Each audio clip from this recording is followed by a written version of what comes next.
Let me see, make sure I don't have anything on in the background that might... Alright, good. Looks like I'm coming through just fine. I need to disable that email that sends to my address every time I go live. Alright. It's all looking pretty good. Let me pull up the streaming side too. There we go. Get everybody in there.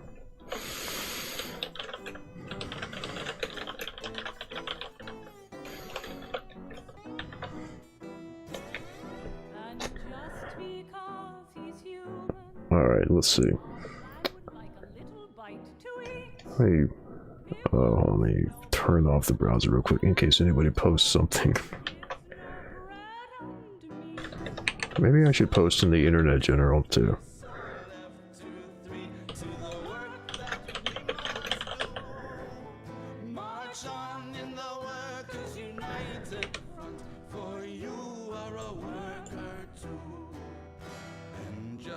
Come on.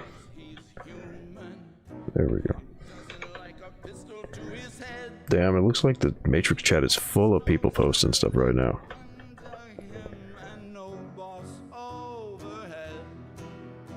Alright, let's see. Yeah, you know what? Today I'll try posting in the internet general. See if people... There we go.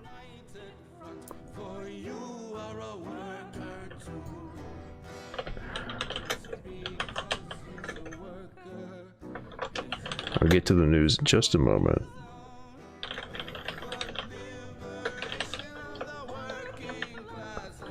Oop.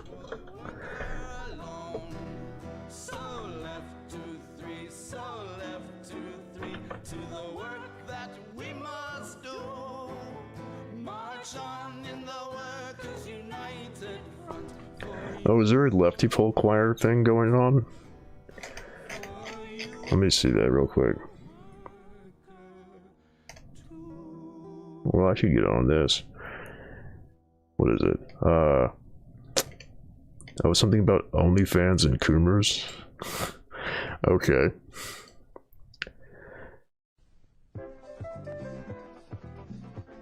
What song is this? Oh god. Alright, well I'm not gonna fuck with that during a stream, but... Oh my god.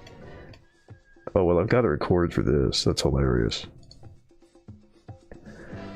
Yeah, somebody made wrote a parody cover of With or Without You by U2 about Coomers and OnlyFans and posted it in the ITG. That's pretty funny. And somebody apparently already...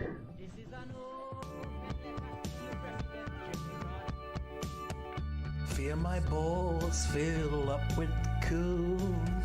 See you stream all afternoon. I click on you.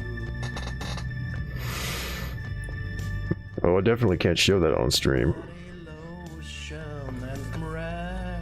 In a waiting room, she makes me wait, and I'll wait without you, with or without you, with or without. Oh wait, dude, is that actually Genji? That sounds kind of like him.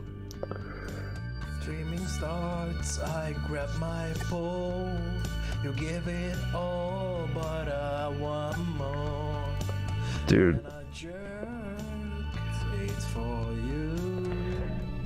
Alright, yeah. That's... Oh my god. That's hilarious. I'm glad that people are getting back to making OC again. But yeah, that's pretty funny. Alright, put the regular music back on. And go back to the news thread. Let me see. Here it is. Alright. How's everybody doing? Hi, 404, what's up? Sorry, I was a little distracted by the OC somebody made.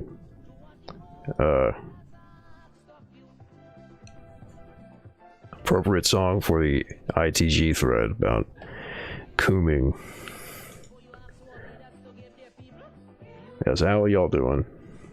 See if anybody notices the links. I think I've actually posted the link in the Matrix chat while there was a shitload of stuff getting dumped, so I'll probably should do that again.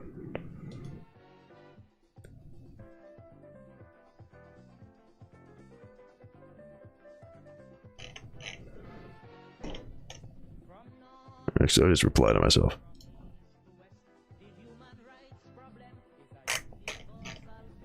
Alright. Usually it takes people a minute, but also I haven't gotten back to a usual stream, so you know, people aren't going to be expecting it. That's fine.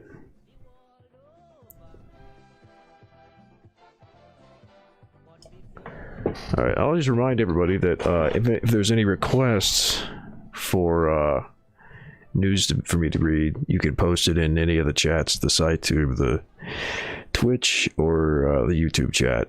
Anybody watching. And I'll put those up at the top of the list. But otherwise, just going to go through News Anon's posts. And I'm not going to do anything fancy today. I'm not planning to. With any other stuff. But coming up before long, I think I'm going to... Oh yeah, Bob Dole is dead. That I was right. That was like yesterday or something that happened? I forget. Yeah, and Q, when the old politician dies, all of the liberals start, you know, sucking his dick. Yeah,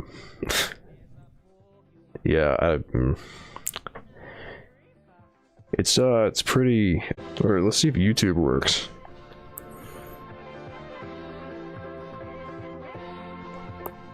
No, I definitely had a gap in here because I had to restart OBS.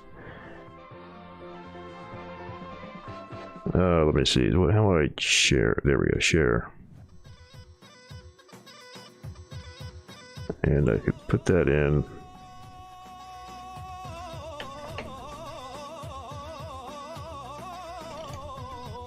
Okay, good. It's working. YouTube's working. Twitch seems to be fucked, but YouTube's working. Let me try Twitch one more time. Apparently I got like a bunch of viewers all of a sudden, so maybe that's what caused the problem. Is the Twitch's server screwed up because I got more people coming in. Yeah, okay, now it seems to be working. Fucking Twitch, dude. Like, really? Whatever. Wait, hold on. Maybe... Let's see if that works. Actually, post in the SciTube chat if you have a preference for embedding YouTube or Twitch. I could do either one. I'm not sure if one works better than the other. But anyway. So yeah, sorry for those technical difficulties.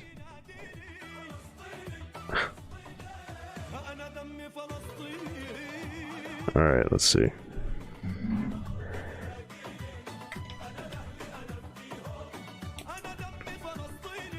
Give it a second for people to come back. Let me actually reply to my post on Twitter.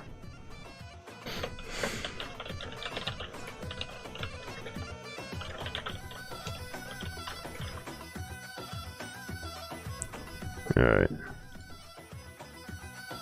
That's a good way to screw somebody out of views. To stream hijacked by the Mujahideen. That would be funny, but I don't think that's what happened. Actually, I wonder if it counts YouTube viewers with the embed. I think that it might not. Well, it looks like I got Twitch viewers anyway, even though I'm embedding on YouTube. So, Hey, I'll just remind everybody that the DJ is set up so that you can use Twitch chat to queue up songs. There's only a 5-second timeout, but you can queue up as many as you want. This is just my default playlist right now. Don't queue any fucking copyrighted Christmas songs. I don't want to get my video muted partly. All right, so let's start taking a look at the news now that we got some people coming in. And everything should be all right now. Twitch didn't like me coming online, so it kicked me off the first time.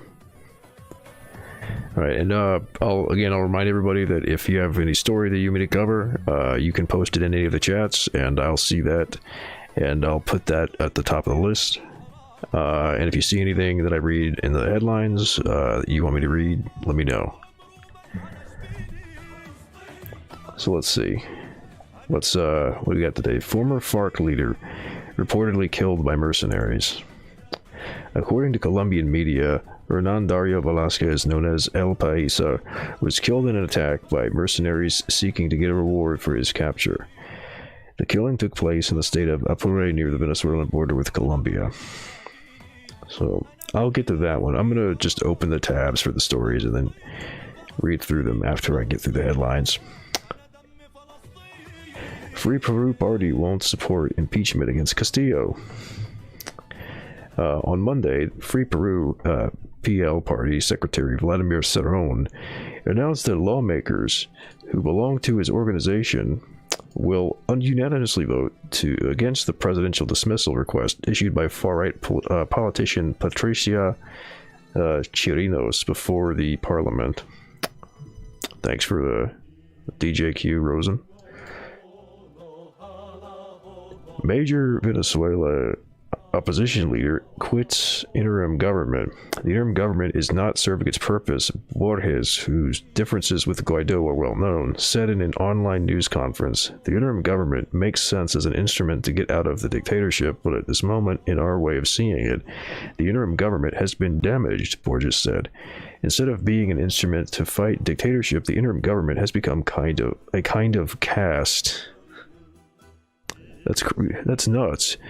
An interim government not supporting democracy? That's odd.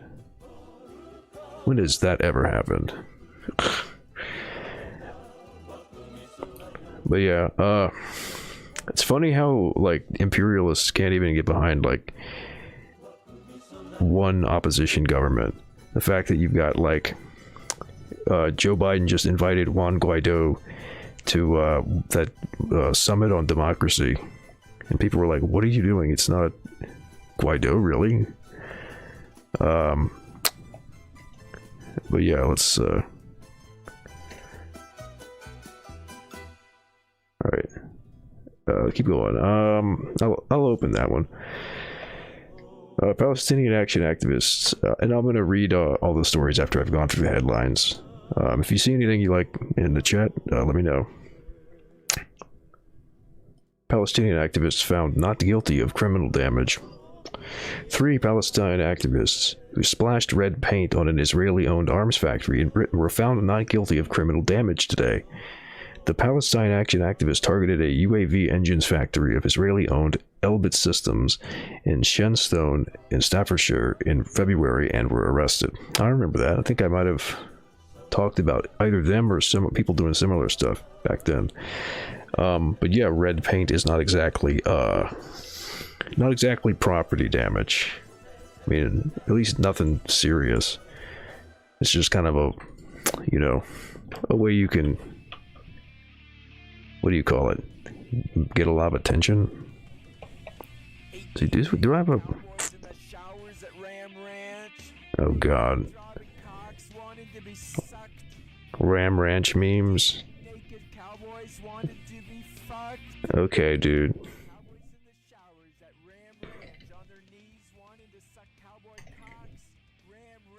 Alright, come on. Cue actual music.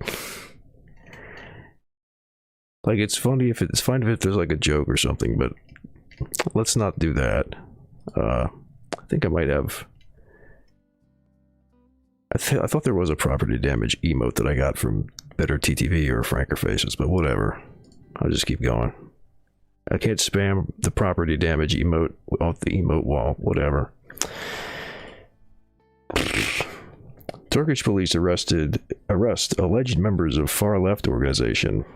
Police detained 25 individuals for alleged ties to the Revolutionary People's Liberation Party Front, DHKPC, in Istanbul, Ankara, and other parts of the country. Around another 18 people are wanted by the authorities, the official Anadolu agency reported.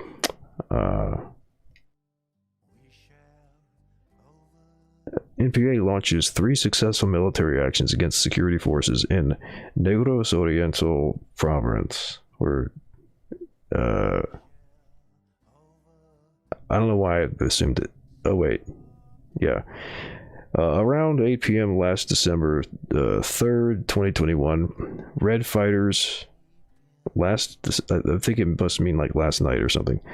The Red Fighters of the LPC NPA launched a sniping operation on the CAFGU detachment of Bangare Guba Vallehermoso, Negros Oriental province. 1 soldier was killed in action. The troops in the detachment are notorious for human rights violations in the area, harassing civilians that they suspect to be NPA supporters and dislocating the livelihood of the locals in the process. Old, but just to let you guys know what you can get away with. Is this another one?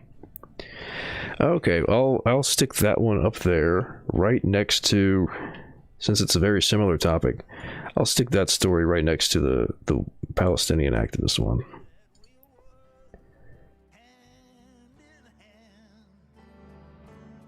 All right. All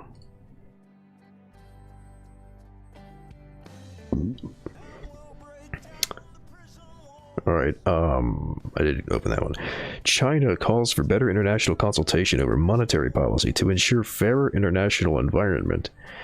The Chinese authorities want more effective monetary coordination with developed countries to ensure a fairer international environment, a foreign exchange official said on Saturday. The warning from Liu Lei, deputy head of the State Administration of Foreign Exchange, is the latest evidence that Beijing is on high alert for a policy turnaround from the U.S. Federal Reserve despite repeated assurances that it is well prepared. So that might be more burger empire crumbling things. It's a very old story, just thought it'd be more inspiring than paint. Well, it's also like illustrative of the point. It's good to have, like, you know, somewhat related things being presented side by side like that. Scientists reveal purpose of giant monolith in Australia and its grim. Researchers are constructing a black box in that fucking thing from, like, how long ago was that became like a big thing? Researchers are constructing a device that it say is meant to survive climate change disasters and warn future survivors about humanity's mistakes. Described as a tool, the monolith is being built to outlive us all and will be constructed in a remote location on the island of Tasmania, Australian scientists told ABC News. Okay. Yeah, I mean, it depends, like, yeah, how much you can get away with at protests varies by where you are a lot. That's true. We won't stop fighting, vow South African activists after judge okays shell seismic blasting at sea. South African activists on Monday vowed to keep fighting after a court ruling allowing fossil fuel giant Shell to proceed with massive underwater explosions off the ecologically sensitive wild coast, a move environmentalists say would cause irreparable harm to marine life. Well, I kind of want to cover that one too. Alright, Putin to land in India with eye on military energy ties. Russian President Vladimir Putin arrived in India on Monday for just his second overseas trip since the pandemic, seeking to bolster military and energy ties with a traditional ally being courted by Washington. In its efforts to address rising China, Washington set up the Quad Security Dialogue with India, Japan, and Australia, raising concerns in both Beijing and Moscow. So that's also the... Yeah, let's put this with that story. And let's bump this one up and bump this one up. All right, let's start with the one that's new, and then we'll read the older one that's similar. U.S. is also saber rattling with Russia over Ukraine as well. Yes, there was News Anon posted some stuff about that previous days. I think I might have at least read the headline from it on stream, but when I was off, I think I missed some things. Let me actually check real quick to see. Beijing Olympics, COVID, Medicare cuts, DOJ, Warner Media, ICE, anti-corruption, SEC, and Tesla. Alright, well, don't really see anything about Ukraine there. So no news from News Anon on Ukraine today, it looks like. If y'all want, I could go back and look at some older news threads and see if there's anything good there. But I'll start reading this story. Alright, so from Morningstar, Palestinian Action activists found not guilty of criminal charges, of criminal damage. Activists occupy the roof of UAV engines factory at Shenstone in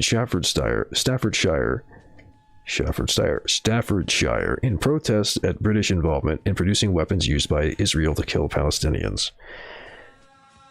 And yeah, UAV is unmanned aerial vehicle, for reference.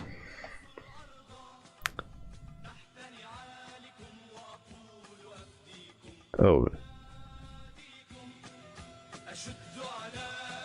There we go. Three Palestine activists who splashed red paint on an Israeli-owned arms factory in Britain were found not guilty of criminal damage today. The Palestine Action activists targeted the UAV engines factory of Israeli-owned Elbit Systems in Shenstone in Staffordshire in February and were arrested. The factory makes components for drones used by the Israeli military to attack Palestinians, including attacks on Gaza. Judge Marcus Waite said in his judgment at Newcastle under Lyme Magistrates Court that the defendants believed Palestine was an important issue and they believed in what they were doing. He also said that the location was deliberately chosen, that the duration of the protest and the disruption caused were limited, and that there was no danger to public order. Which doesn't sound like much of a protest, but okay. He said the judgment was not a precedent. Two of the defendants had defended their actions, accusing Elbit of enabling war crimes against the Palestinian people. Millie Arnott and Sarah Wilkinson were two of the three Palestine Action activists charged with criminal damage. A third is out of the country. Outside the court, supporters of the defendants staged a protest in pouring rain, wielding placards saying Elbit guilty of war crimes and Elbit on trial, and waved Palestinian flags. Ms. Wilkinson said she had become friends with a Palestinian family in Gaza using Skype until the family was killed by a rocket launched from an Israeli drone. Only the mother survived. She told the court that protesting at Elbit's UAV engines factory was the least I can do for the family. She said that Elbit boasts that it makes 85% of the drones used by the Israeli military. Ms. Arnott said that it probably was one of theirs. She said that Elbit boasts that it makes 85% of the drones used by the Israeli military. Ms. Arnott said she had visited Palestine and had witnessed the apartheid system imposed on Palestinians by Israel. The defense said that Lancet Medical Magazine revealed that 54% of medical amputations carried out in Gaza were due to injuries caused by missiles fired from Israeli armed drones. And not just injuries from the Israeli military in general, but specifically drones. Yeah, I imagine that if I had personal friends, get killed by the Israeli military, I would want to do something too. So that might be potentially a good sign that, they're not found guilty of damage there. Oh, that's not the... Oh, this is the one. So this is from 2010. This is over 10 years ago. This is also Britain. Activist found not guilty for decommissioning weapons factory. So here's a similar sort of story.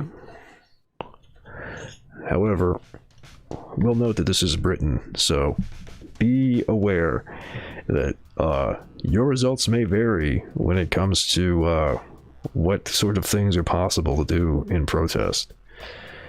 I mean, throwing red paint is not really much in terms of damage. It's more just an optics thing. But decommissioning weapons is pretty significant. All right, so 7th July 2010. 7 anti-war activists on trial for entering a Brighton weapons... There we go. For entering a Brighton weapons factory and decommissioning it were found unanimously not guilty last week. On January 16, 2009, in the midst of Israel's relentless bombing of Gaza, 6 of the defendants broke into the premises of EDO MBM, a supplier of weapons components. According to one of the defendants, Elijah Smith, they set out to smash it up to the best of our abilities. So very straightforward. 2 activists who supported them outside the factory gates were also put on trial for conspiracy to cause criminal damage. Hey, Sage.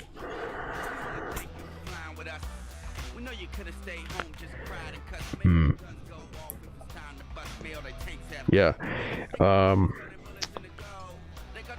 yeah, and Sage, you were right about you were right about the LaRouche stuff. That turned out to be pretty accurate. I saw that in the Anyway. 2 activists who supported them outside the factory gates were also put on trial for conspiracy to cause criminal damage. So there were 8 total. I thought they said there were 7 were on trial.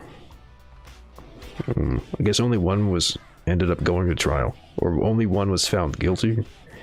It was an entirely accountable action which was always intended to end in a trial, and each decommissioner had pre-recorded a video in which they stated the reasons for their participation to help dismantle the war machine from the factory floor. That's pretty intense.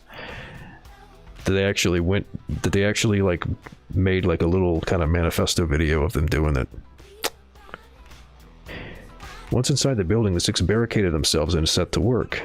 Equipment used to make weapon components was trashed, computers, filing cabinets, and office furnishings were thrown out the windows. Once they were done, they calmly waited for the police to arrest them. All the defendants have argued that what they did was not only morally necessary, but crucially that it was legal. UK law, I mean, that's the most... Obviously, whether it's legal is the most important thing. UK law allows the commission of damage of property to prevent greater crimes. Interesting. I don't think the US has laws like that. And they put Elijah... Oh, yeah. Oh, damn, that's nice. Compensation cash. Wow. Man, in the US, you're lucky if they even apologize after they free you from prison, after you've been in prison for years. Yeah, Sage, this is part of my regular default playlist. Anybody can queue up music, by the way. Just use the Twitch chat. Or you can, if you don't want to go to Twitch, you can post a link or name of the song in the SciTube and I'll queue it up.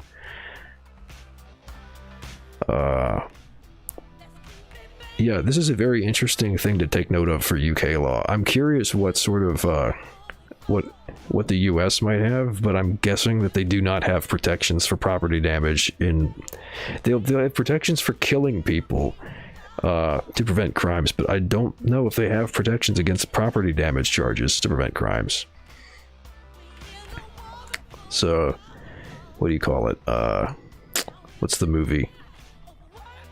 What's that movie with Sylvester Stallone, where he plays the cop that doesn't care about property damage, and then goes to the future? Shit, I don't remember that movie. Demolition Man, that's right. No, the other movie where Stallone plays a cop, not Judge Dredd. Yeah, burgers will be burger. Yeah, you're right.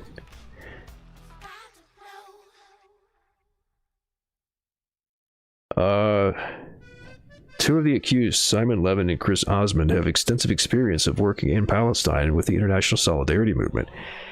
Chris Osmond told the court that the humanitarian disaster unfolding in Gaza at that time meant it was imperative to act. He cited the words of Rachel Corrie, a U.S. activist who was killed in 2003 by an Israeli soldier operating a bulldozer in Gaza, Jesus, as an inspiration.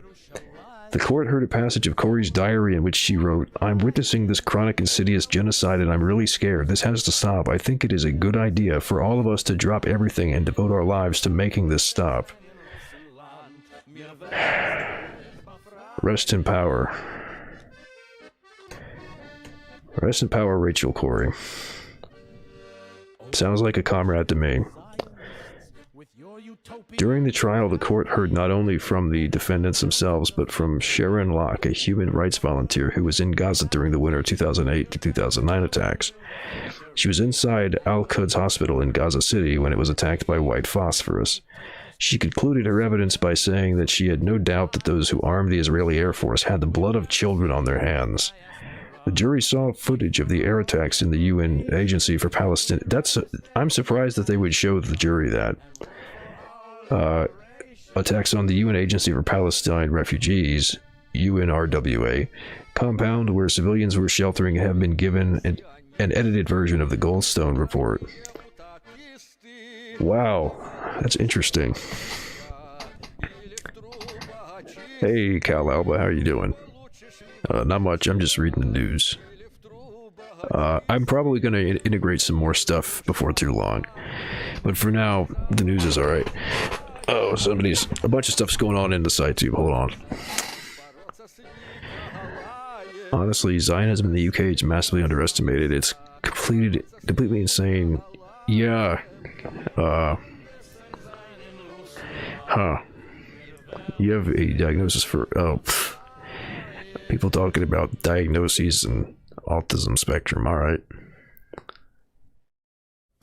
These people would have got off with it these days. You don't think that they would have got off with it? Well, I just read a story, hold on, I think that was the last tab I closed. I just read a story about somebody, getting off with throwing red paint on one of these, factories, so something kind of similar. That's why, Rosen brought it up and posted this older story. This story is from like 10 years ago. Actually, I forgot. I said that I was going to start shilling myself in the Matrix chat when I'm post whenever I cover an article. Well, so I'll do that now.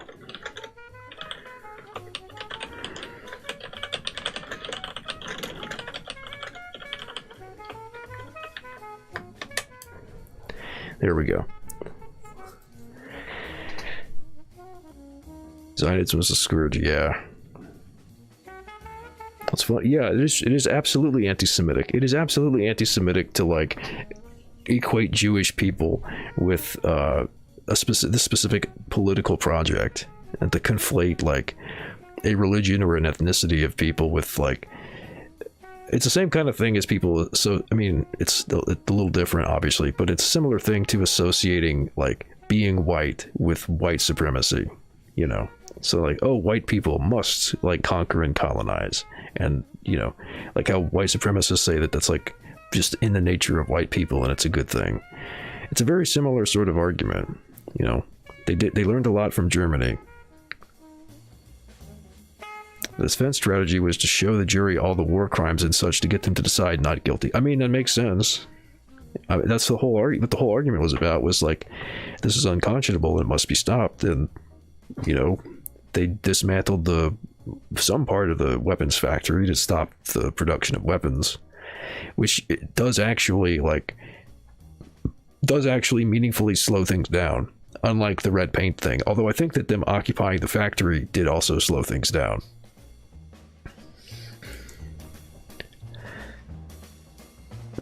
Zionism is literally fascist. Israel is an ethno state. Yep.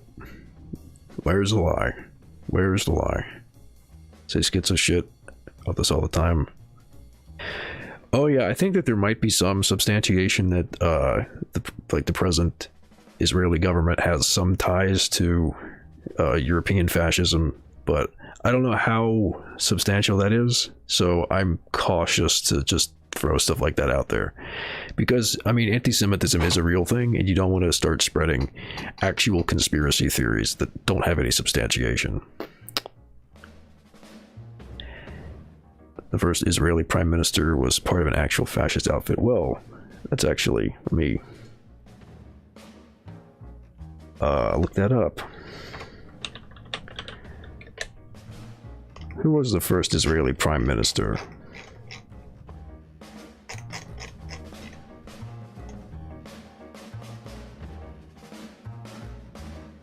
Let's just take a look at the, so this is, yeah, Naftali Bennett replaced Netanyahu.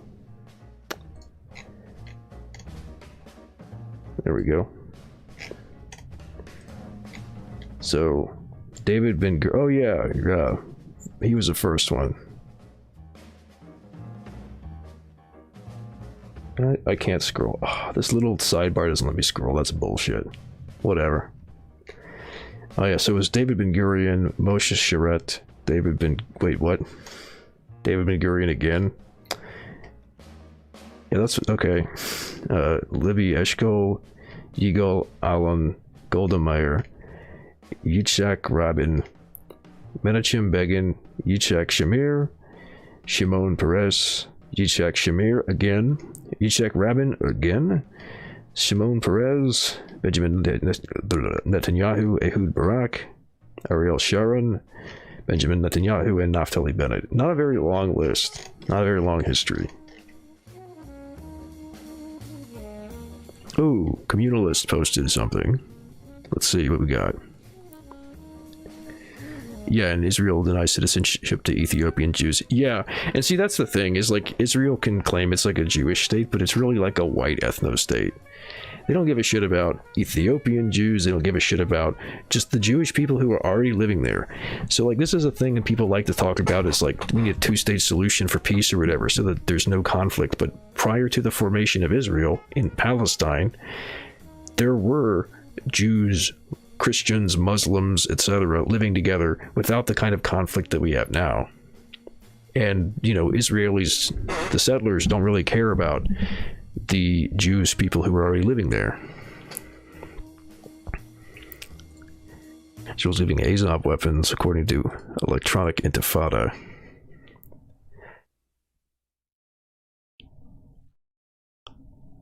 Let's see. Rights groups demand Israel stop the arming of neo-Nazis in Ukraine. Alright, let's stick this one right up next after these. I will finish this article, and then I'll get to that one.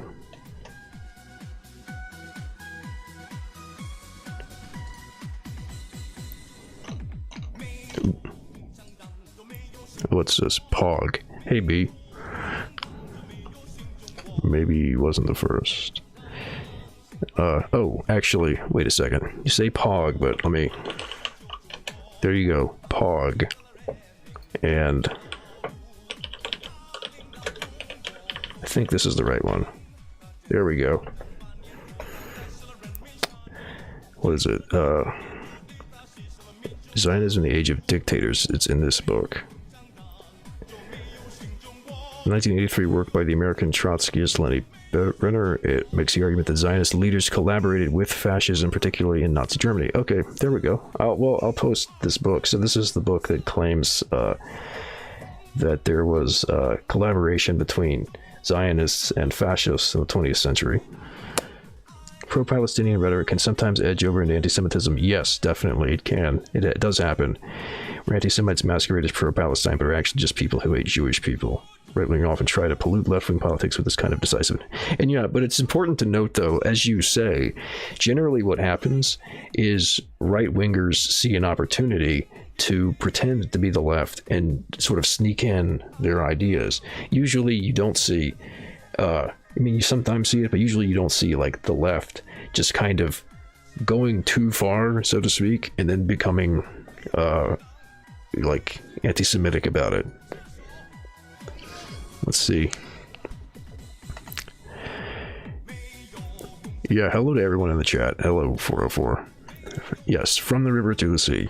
Let me actually tell you what. I think I've got a little text box somewhere up here.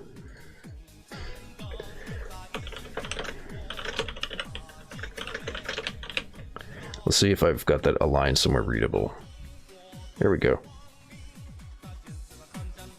That's terrible. All right, stick it there. All right. Even my article is posted from 2018. Shit, did I miss the link? Oh no, I do have it. Okay, so 2018. I will keep that in mind. I try to be cognizant of the dates of things. POG is Palestinian occupied government. Okay. The counter, oh my god, the counter Zog. That is actually pretty funny.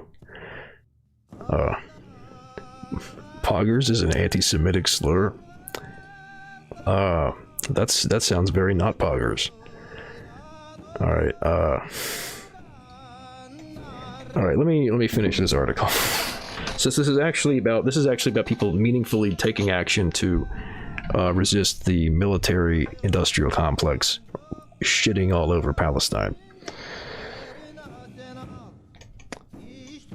So yeah, the jury saw footage of the air attacks on UN Agency for Palestine Refugees compound where civilians were sheltering and have been given an edited version of the Gold Standard Report. So to review for anybody who just came in, 7 anti-war activists on trial for entering Brighton Weapons Factory and decommissioning it were found unanimously not guilty. This is from 2010? Yeah, 7th of July 2010. So this is just like some history of resistance. To put into context, there was a more recent story of activists painting the building red and standing on the roof. Let me see if I can find the spot. There we go. Here's where I was. Reclaim poggers for the good guys. Poggers isn't used by the bad guys. It's just a silly Zoomer thing. Oh, thank you, Chad Bandicoot. I'm very happy that you love the stream. That makes me feel really good.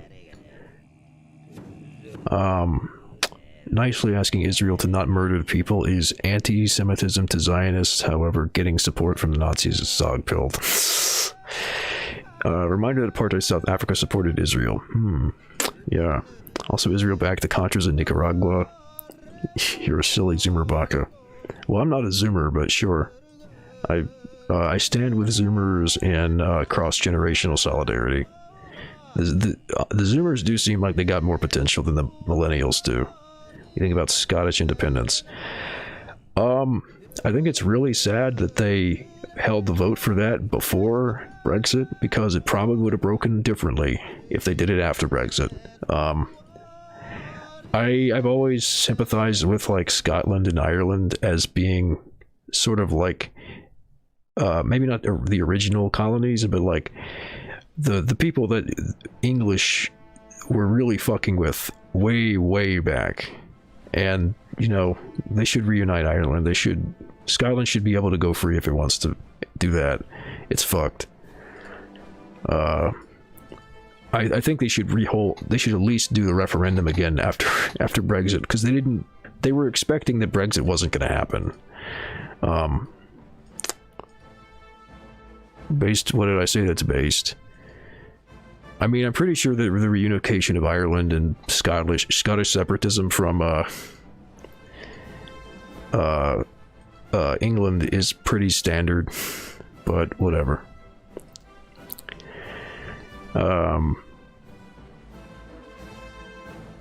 Yeah, rest in power, William Wallace.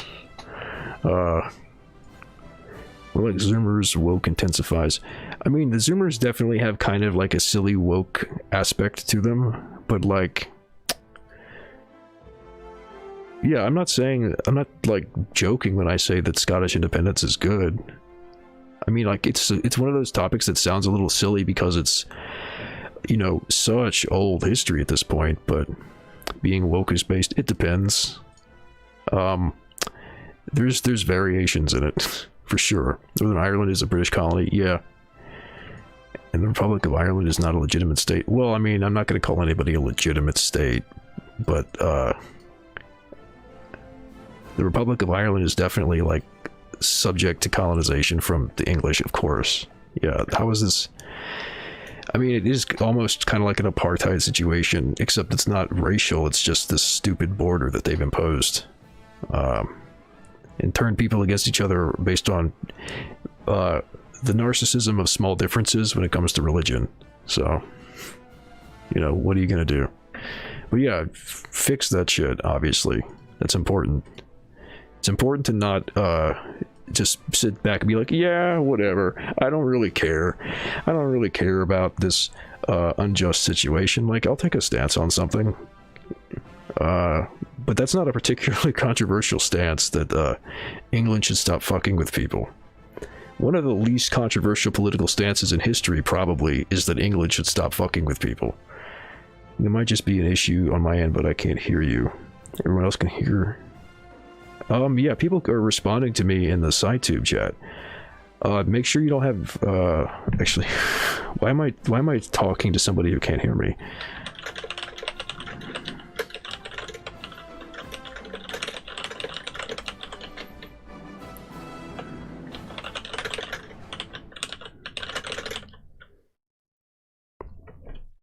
Oh, I'm gonna post the SciTube link on Twitch, you guys.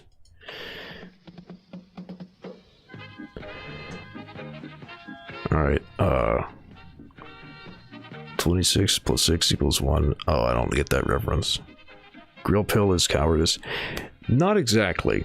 I think that grill pill in the sense of, like, checking out of politics is cowardice, but I think that grill pill in the sense of doing things that you care about and that interest you and building community is actually good politics. And it's something that we need to embrace more.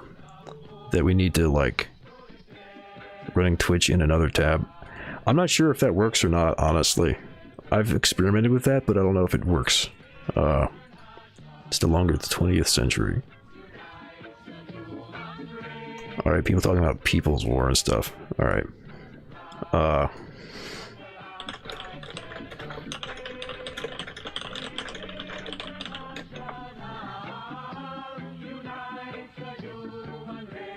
Yeah, the apoliticism thing is not good, but I do think it's very good to do, like, community organizing. How do I have an emoji that lets me do, like, a... Oh, there we go, that's a good one. Yeah, anybody posting emotes in the Twitch chat will get the little dumb stream wall thing. Help draw the silly zoomers to the chat. Yeah, it's the Jamaican reggae version of the International. I love that version. It's great. But yeah, also, if anybody wants music, you can let me know and I'll queue it up. Things that I care about. And comedy stuff, and also gaming in the gym with my girlfriend. Community organizing is based. Yeah, and it's a good way to get people into politics, too.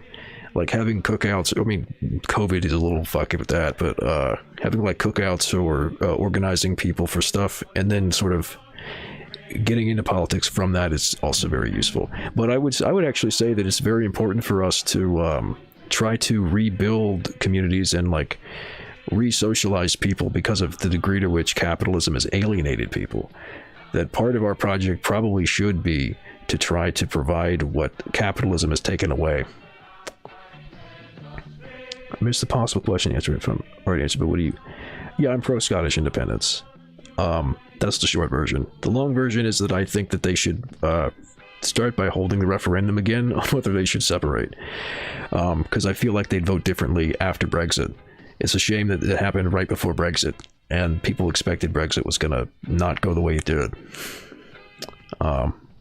Yeah, and that's also like a mass line thing too. I'm not a Maoist, but I think Mao was right about mass line, that you need to, and I don't think it was just Mao who said it either, but we need to build from, like, you know, what people's needs are in order to help organize at the beginning. And then as we go forward, we need to be constantly attentive to what people's needs are and filter that through class consciousness so that we can develop a program that does what the people need, because that's the whole point. Lefty people shits on Occupy, but Occupy got so many people into politics. I don't think people shit on Occupy so much as they shit on, like, the derailment of Occupy, which is really more of a pro-Occupy position. I mean, there were some people on leftypol who were in Occupy, at least for a while. I don't know if any of them are still around. I was a kid back when that was happening. It was real time. These people had actually been in actively political space having those conversations. Yeah. There was lots of red pilling, so to speak, going on during Occupy, and also the George Floyd protests. When we were hosting people's streams on the SciTube during that, I was really surprised how much I would see just overtly communist and Marxist talking points. Fred Hampton got brought up a lot. All right, so back to the resisting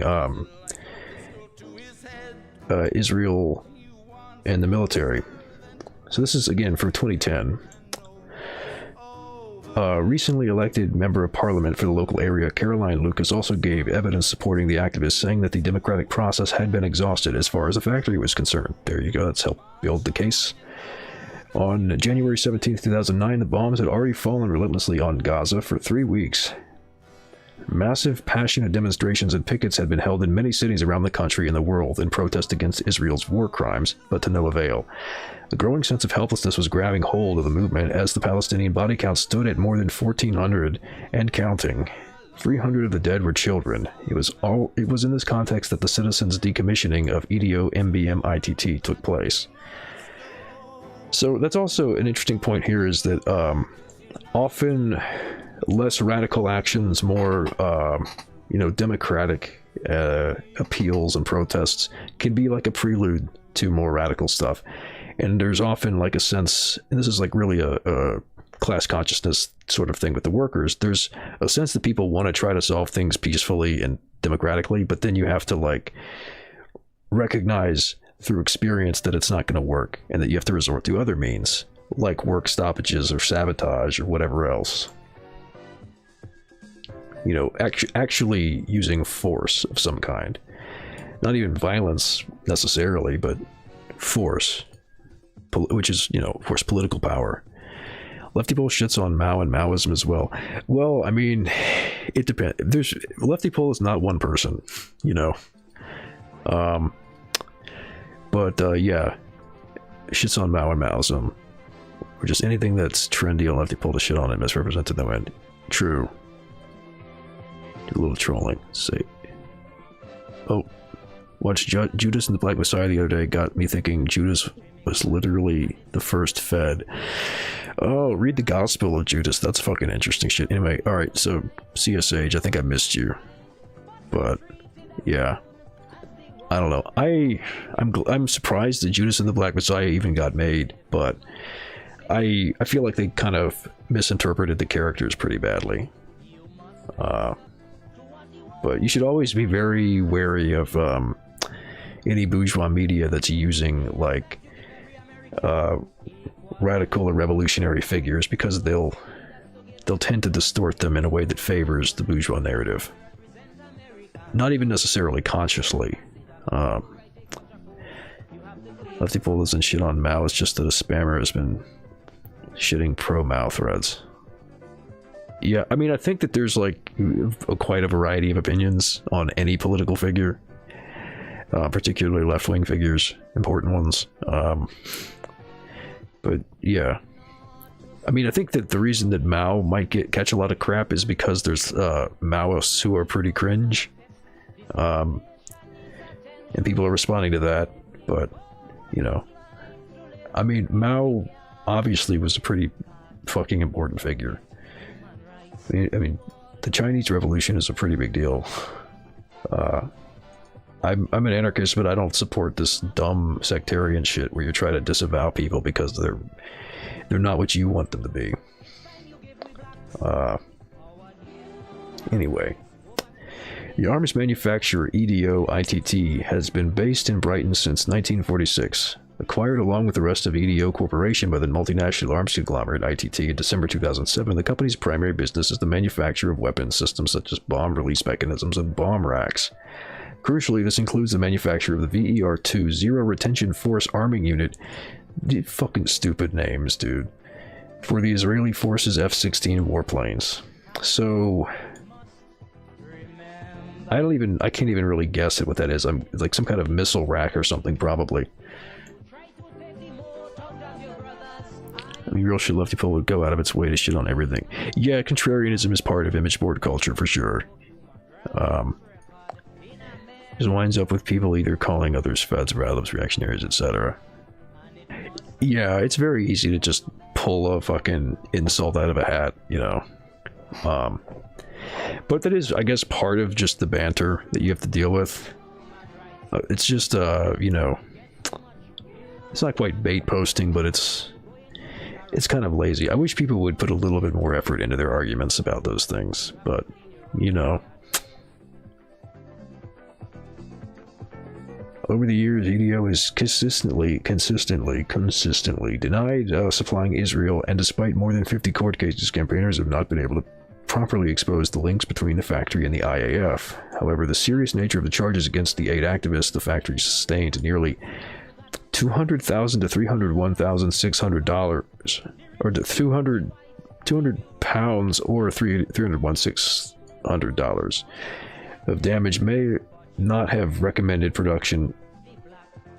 I may not have recommenced production for weeks. It means that for the first time, courts are taking seriously the argument that EDO's business is fundamentally illegal. That's a very good direction to pursue. Whatever sort of action you take to sort of, like, you know, not to say that the legal system is going to be on your side and your friend, but like if you can catch like war criminals using the legal system, do it. You know, if you can hold your opponents to their own standards, do it. You know, it's like Zizek was saying, you know, we live in brutal capitalism, so use it. Be brutal if you have to. It is only people will use the same arguments as the bourgeoisie use against their chosen strand. Yeah, I hate that shit. I fucking hate that shit. Like, I'll call myself an anarchist, and it's true because of, like, my interpretation of history and understanding of politics, but fundamentally, at the end of the day, I'm a communist, a leftist, whatever you want to call it, and I'm for whatever gets us over the line, whatever gets us to the finish, you know? Like, I think that this is, like, the thing that would work, but what I care about is actually succeeding, you know? And if I'm proven wrong, I'm proven wrong. Or, you know, if there's a project that's happening that's doing stuff that's good and is worthwhile, if it's something I disagree with, it's still worth supporting. You know, even if I think it's not going to succeed all the way, it's still going to make things better in the interim, at least. You know, advance proletarian power, even if it doesn't do it in an ideal way. But that's something that people don't get through their heads because they treat politics like it's a sporting thing, you know? Like they want to root for their team. Alright, Paul Hills, managing director of EDO MBM, spent his 5 days on the witness stand at the beginning of the trial, being confronted with all the evidence gathered by campaigners over the years, exposing a complex network of collaboration between British, American, and Israeli arms companies, and the way in which their deals are clouded in secrecy. The activists on trial were able to present Hills for the first time with a dossier of evidence showing how EDO MBM uses a front company in the US to indirectly supply components for F-16 aircraft to Israel. Under UK law, the supply of weapons components that might be used in the occupied West Bank and Gaza Strip is actually a crime. See, this is some good activism. This is like, you know what you're doing and you figured it out. You read Harry McShane's autobiography. No, I have not. Super interesting account of the Red Clydeside, yeah, and the socialist agitation deployed in the early 1900s Glasgow that led to the formation of the Labour Party. Yeah, I mean, I know that the Labour Party's, like, Blair kind of fucked it up, but yeah, interesting. No, I have to... I'm gonna physically write that down. I'm gonna physically write it down. Harry McShane. I almost wrote down Ian McShane. Fucking Deadwood. Yeah. That does sound interesting. I'd like to find some material like that to read on stream too. Alright, after hearing Hill's explanations of his company's business practices, Judge George Bathurst Norman said that despite Hill's denials of dealing with Israel, it was clear that there was enough evidence to justify a genuinely held belief that they did. He also offered the opinion that end-user certificates required for arms export licenses were not worth the paper they are written on, as they can be easily manipulated. End-user licenses for weapons is just such a weird concept to me. There is a history of juries in British courts finding anti-war activists not guilty when they attack machinery used in war crimes. In 1996, 4 women from Trident Plowshares decommissioned a Hawk jet that was about to be shipped to Indonesia. They were found not guilty. In 2008, the Raytheon 9, who damaged a factory in Derry supplying weapons to Israel during the 2006 Lebanon War, were acquitted by a jury, and only 2 weeks ago, a group of 9 women, and this is from 2010, a group of 9 women carrying out similar action at Raytheon during the Gaza attacks were also found not guilty by a unanimous jury. Fucking... This is good shit to pay attention to and, like, be aware of. At least the UK has, like, room for this kind of stuff. The not-guilty verdicts handed down by a jury of randomly selected members of the public will make it clear to companies like EDO that not only is there a growing number of people who are willing to risk their own liberty to stand up for the people of Gaza and to challenge Israel's war crimes through whatever means possible, but that public opinion in the UK is hardening against Israel. Well, that was 10 years ago, and maybe things are getting better now, but we were not quite there yet. Alright, let me see. I'll post in a leftypol matrix again. So we're moving on to another user-submitted post. This is from 2018. Rights groups demand Israel stop arming neo-Nazis in Ukraine. John McLean is also a Glasgow socialist, is good to read. In the Rapids of Revolution is a great collection of speeches. He was venerated, rightly so, by the USSR for his writings on Marxist theory and his work with the unemployed movement.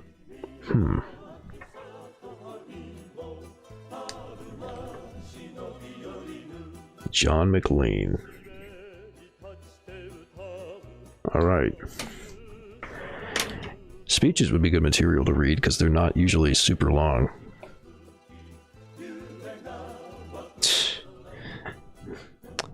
God, somebody replied, I posted the title of this in the Matrix and somebody replied, I thought Israel hated the right because of the Holocaust. Yeah. So about that. Alright, let's see. Human rights activists petitioned the court to cease Israeli arms exported to Ukraine since some of the weapons reached neo-Nazi elements in Ukraine security forces. You don't say. There's an Azov militiaman with a Tavor rifle. A group of more than 40 human...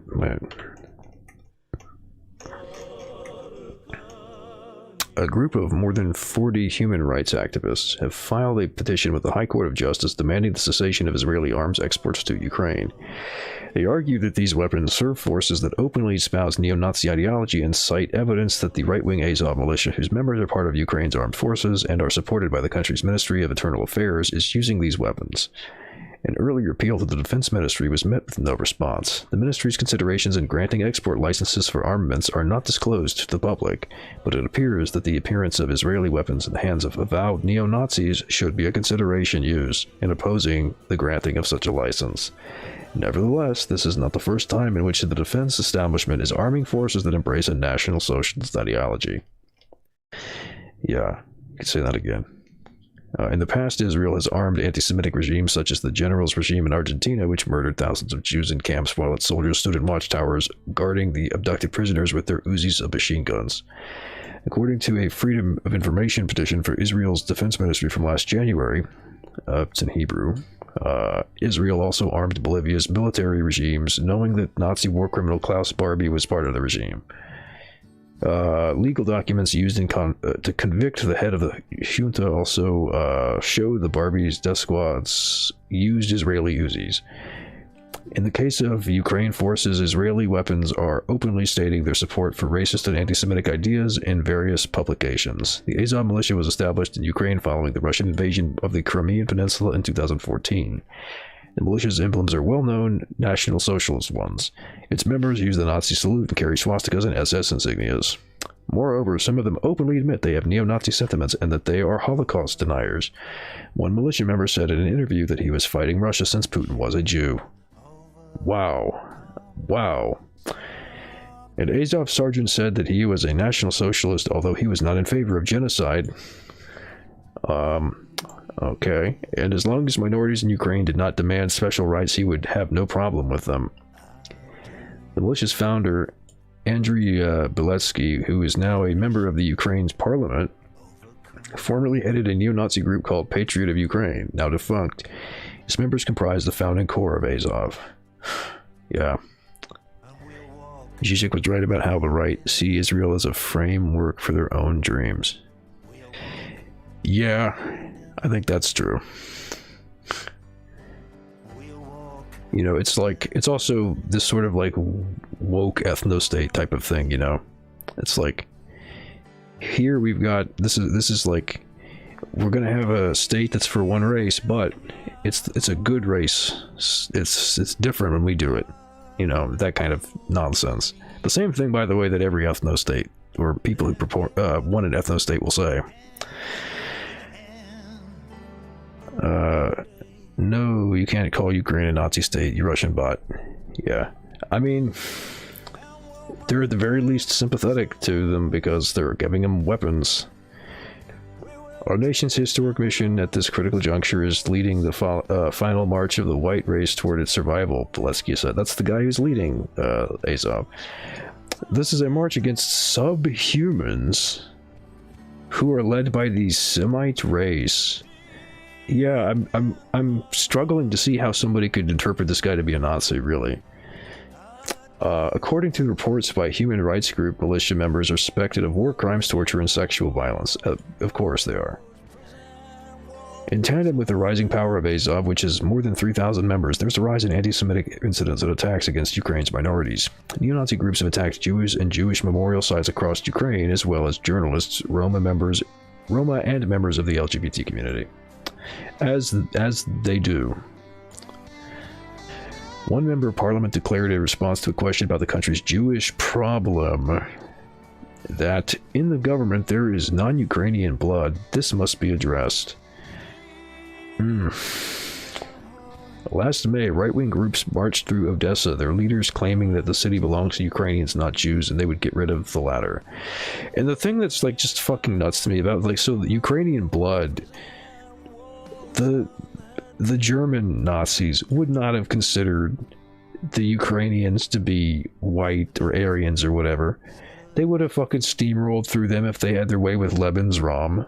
They would have killed them just like everybody else to the east. Come on. This is like people who are like half some other race besides white who go on poll and talk about how they're, you know, white supremacists. How do people end up having such like a lack of appreciation of context like that? All this is happening as the Ukrainian administration is trying to deny the country's role in the Holocaust, just as is happening in Poland, now with support of the Netanyahu government. Yeah, Nazis considered Slavs to be Asiatic, yeah. These attempts include rewriting the history of World War II and the glorification of Ukraine's soldiers, including legislation and various publications, as well as concocting stories about Jews who were allies of national Ukrainian forces during the war, whereas in fact, Jews had to hide their identity. In 2015, the Holocaust Museum in Washington announced Ukrainian legislation, which was intended to prevent criticism of collaboration with the Nazis. Simon Wiesenthal Center at World Jewish Congress condemned the decision to name central boulevards in Kiev after Nazi collaborators. If that weren't enough, last April there was a march honoring Ukrainian Waffen-SS units which massacred thousands of Jews during World War II. In June, Ukraine's chief military prosecutor Anatoly Matyos said in an interview that Jews want to drown Slavs in blood. Jesus. People just can't stop it with the blood libel shit, can they? This is actually like a pretty good article to follow up the stuff about, like, talking about Israel's crimes and stuff, because it's like, yeah, these people, this kind of shit is disgusting. And as it turns out, they're fucking being armed by Israel. So, since the spring of 2015, members of the Azov militia have been part of the regular security forces in Ukraine and part of the National Guard, which is under the country's Ministry of Internal Affairs. The militia encourages members and supporters to enlist in the army. However, the militia maintains itself as a separate organization. In December of 2016, Ukraine's Internal Affairs Minister Arsen Avakov, considered Azov's patron and candidate for Prime Minister, met a Knesset delegation headed by MK, member of the Knesset, I think, David Amsalem, on an official visit to Ukraine. Avakov has also met Aryeh Deri, the Minister of Interior. Avakov appointed Vadim Troyan, a senior Azov commander, as the head of Kiev's police force. Another militia founder was given a different senior police post. These ties were formed when Avakov was a regional governor cooperating with the neo-Nazi forces of the Patriot of Ukraine, the forerunner of Azov. So this goes back a ways then. It's a waste of drowning Ukrainians in blood would be a waste of blood, I suppose. Yeah, and they call it leftist anti-Semites. Yeah, the real anti-Semites are the Zionists running Israel. Last January, the U.S. Congress prohibited any support for the Ukrainian militia since Israel's defense ministry. Yeah, the United States won't support Ukraine, but their ally will. Their ally and proxy will.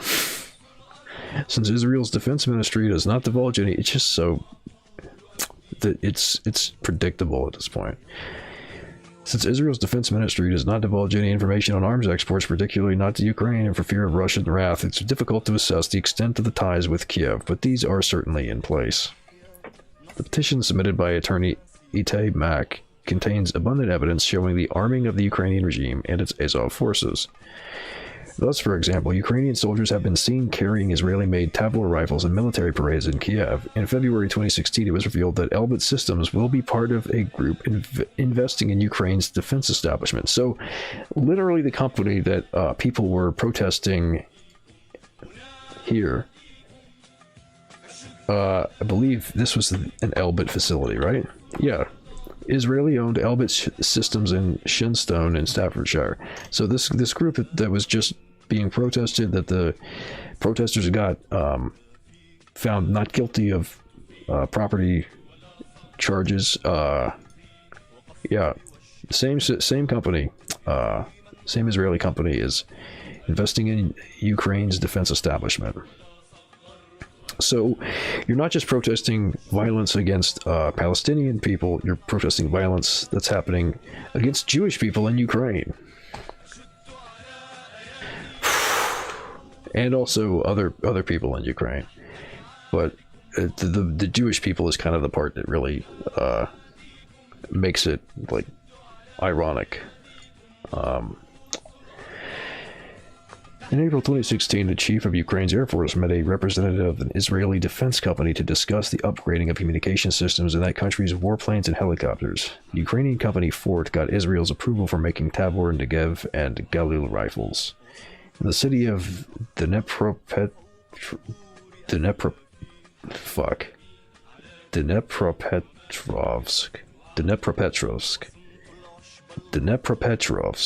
got it, I think. In eastern Ukraine, there is a military training school. Its website indicates that training there is provided former IDF officers and that its instructors were trained by Israelis. Well, they claim that, but, you know. Biden says Ukraine has to do something about its rampant corruption or else they won't be able to enter NATO military alliance. Well, I guess that's going to be the next story. No, the Hill. I will not disable my ad blocker. All right. The website is a photo of shooting practice with a table rifle. It notes that the school trains units of the National Guard, whose members include Azov militiamen.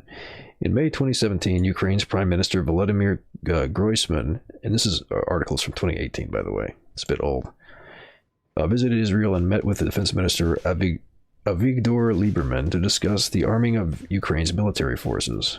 In December of that year, a man claiming to be a former IDF officer was interviewed by Ukrainian media, saying that he had taken part in battles in eastern Ukraine, where he was instructing soldiers. The Azov website also shows militia members using table rifles.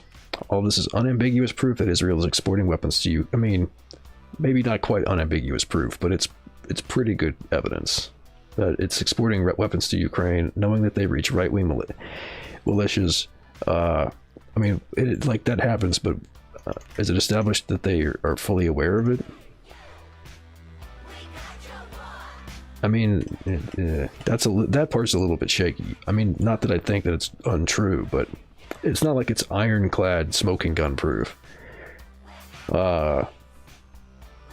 Some members of which are avowed neo-Nazis who enjoy the support of the authorities. The Ministry of Defense, as is its wont, refuses to address this issue, responding only in generalities without detailing the considerations underlying its decisions approving arms exports. It seems that in this case the public deserves a more detailed response, as do Ukrainian Jews the Israeli government supposedly claims to protect. Even if these weapons are currently directed at Russians, one should take into account the reasonable possibility that in the future they will be used to achieve other goals, perhaps aimed at minority groups in the country. It will then be too late to halt the collaboration of the Israeli establishment with the murder of Jews and others. This will be one more chapter in the dismissal of his dismal history of using Israeli firearms in acts such as these.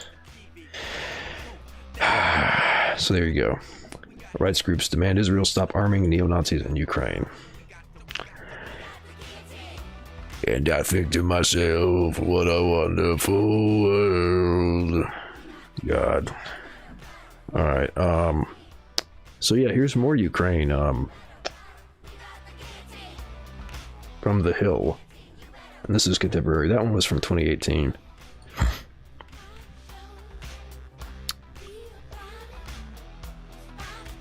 President Biden. Let me zoom in. Oh, is it not? Hold on. Maybe if I. Okay, look at all these scripts it wants to run. Alright, whatever. President Biden said on Monday that Ukraine must root out corruption before it can become a full member of the NATO alliance, something Ukrainian President Volodymyr Zelensky has pushed for. Excuse me. It depends on whether they meet the criteria. The fact is they still have to clean up corruption. The fact is they have to meet other criteria to get into the action plan, and so school's out on that question. It remains to be seen. Biden said at a press conference at the NATO summit. School's out on that question. In the meantime, we do all we can to put Ukraine in a position to be able to continue to resist Russian physical aggression, he continued. And it will not just depend on me whether or not we conclude that Ukraine can become part of NATO. It will depend on the alliance and how they vote. Zelensky told news outlets earlier Monday he was looking for a clear yes or no from Biden on whether Ukraine would be admitted as a full member of NATO.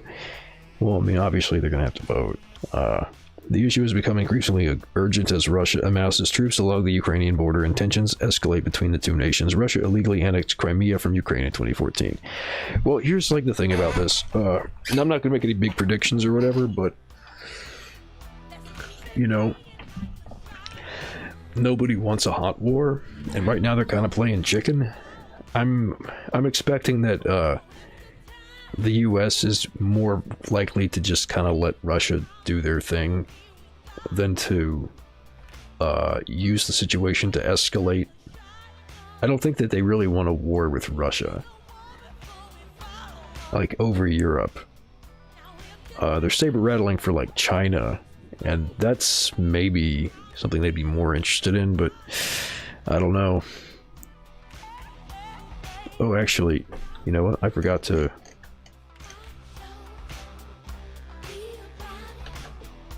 let people know I'm looking at this. Yeah, I need to make that a habit. so people will see, because everybody comes and goes in the Matrix chat. Listen, Jack, you gotta get rid of those Catholics holding the vodka from the cities. I can't do a Biden impression, unfortunately. Come on, man.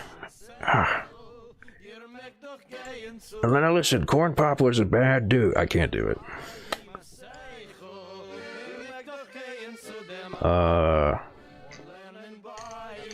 That's not actually a very long article at all.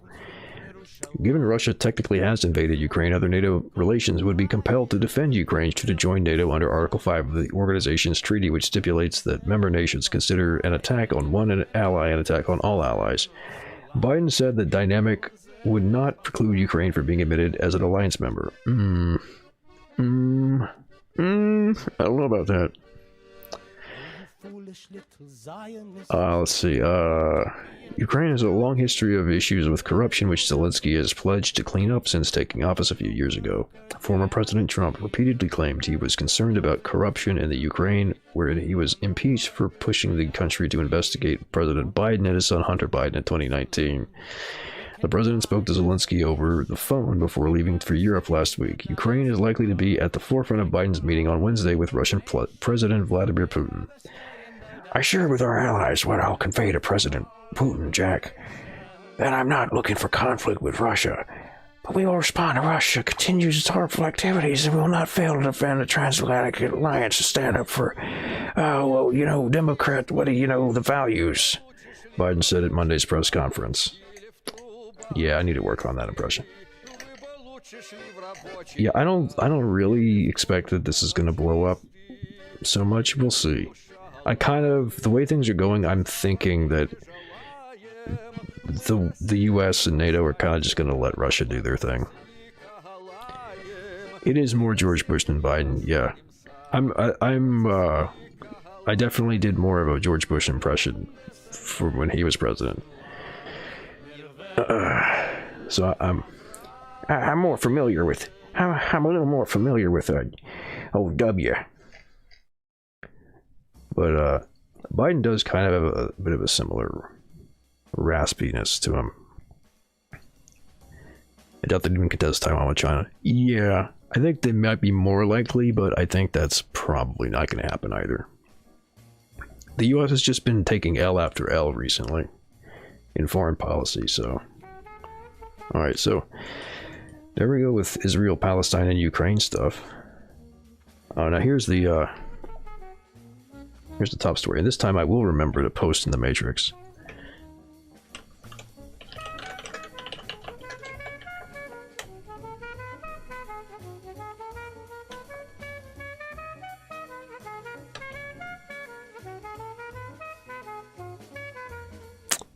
I do think there may be a big clash, but nothing we haven't seen in recent years. Yeah, like military maneuvers and shit, not like an actual hot war.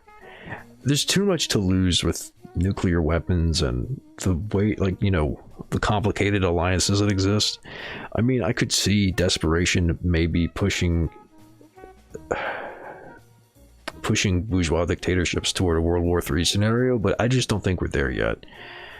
Maybe, but I think it's gonna be a while before they're that desperate.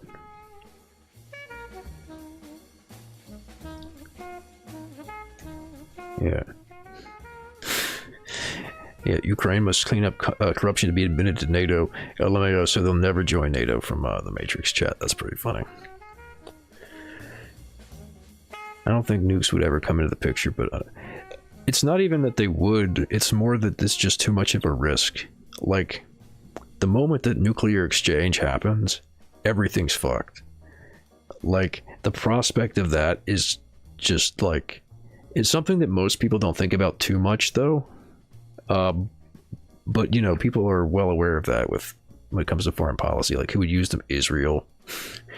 Israel definitely says that they would do it.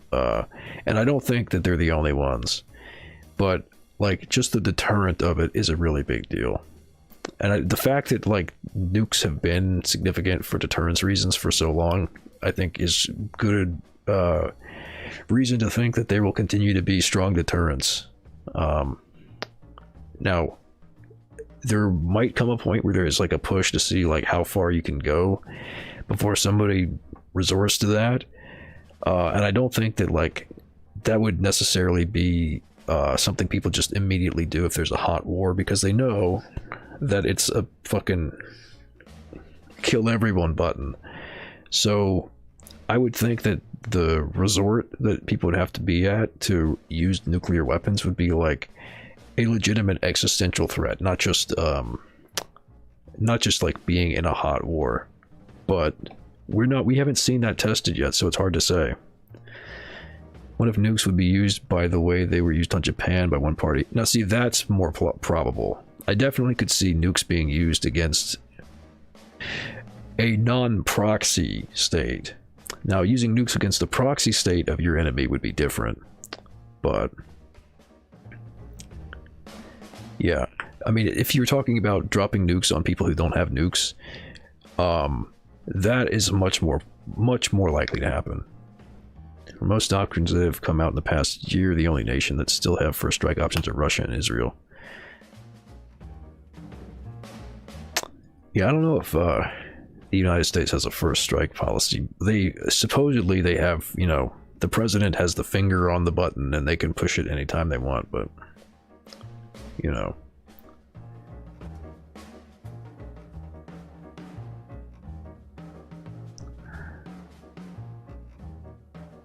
I think was one of the presidents, I think, actually, like, they allegedly wanted to use nukes, but then they were stopped by their cabinet. Samsung options an open secret, yeah. America has the first strike policy since the Cold War. Yeah, I think that's probably the case. I don't remember, but I'll trust you. It sounds reasonable. Or plausible. It does not sound reasonable. It does sound plausible. China and US would fight it out than fire nukes. Yeah, I think that they would rather like, because as soon as you fire nukes, that's it. Like, whatever you might be trying to obtain, conquer, it's probably gonna get fucking roasted. You know, turned to glass. Like,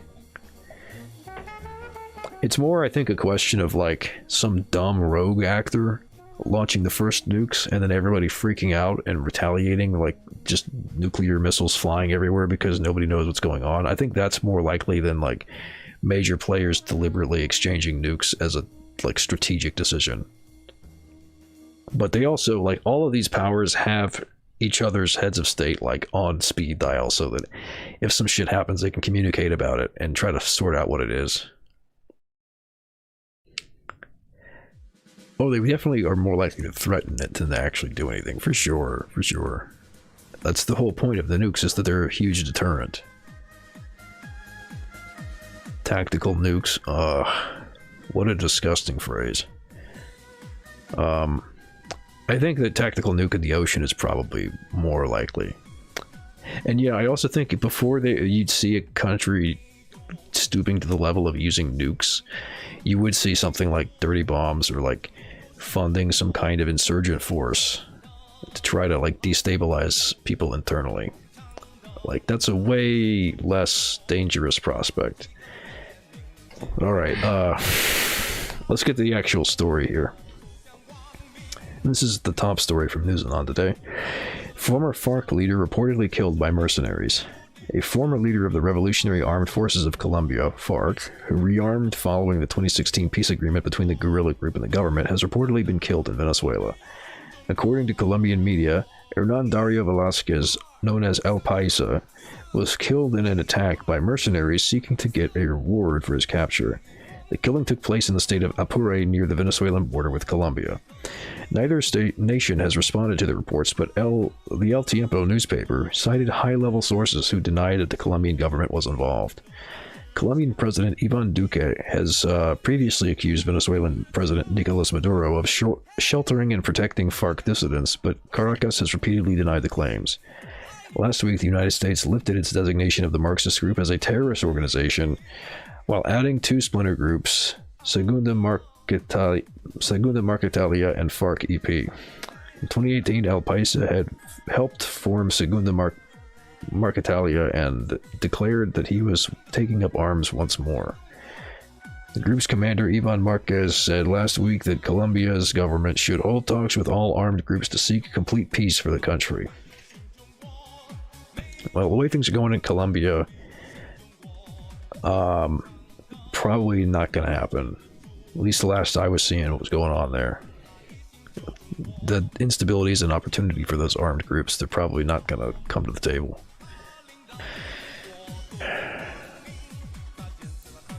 Fuck up a whole carrier fleet. Yeah, a nuke would destroy a carrier easily. The whole fleet, yeah. Could the Austin Red Guards make a nuke? Oh, make a nuke. God. Make a nuke. Okay, I'll just say this outright. Nuclear weapons is bad policy for communist movement. Unless you're like talking about anti-imperialism, in which case like countries that are at risk of being invaded could arm themselves with nukes as a deterrent to invasion. Outside of like that purpose, adventurism is one thing. Adventurism with nukes, you need to enrich uranium or other nuclear material for making nukes, yeah, which more likely is a dirty bomb or salted bomb. Oh, correct, yeah.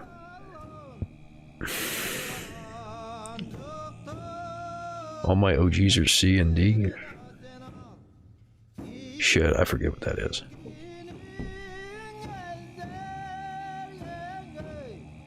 Alright, so FARC leader got killed by mercenaries. We don't know who yet, but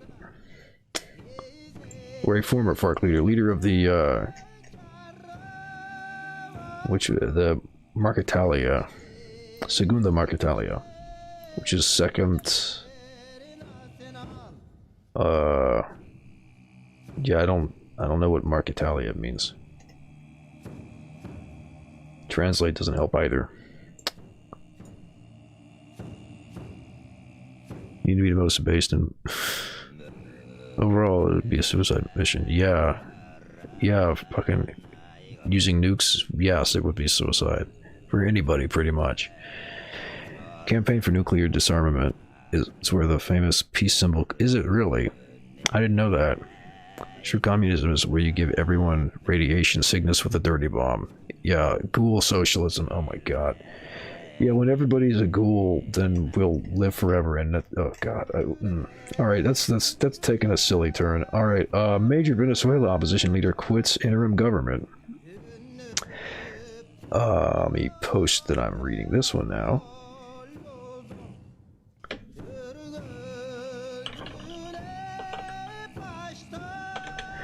In case anybody shows up.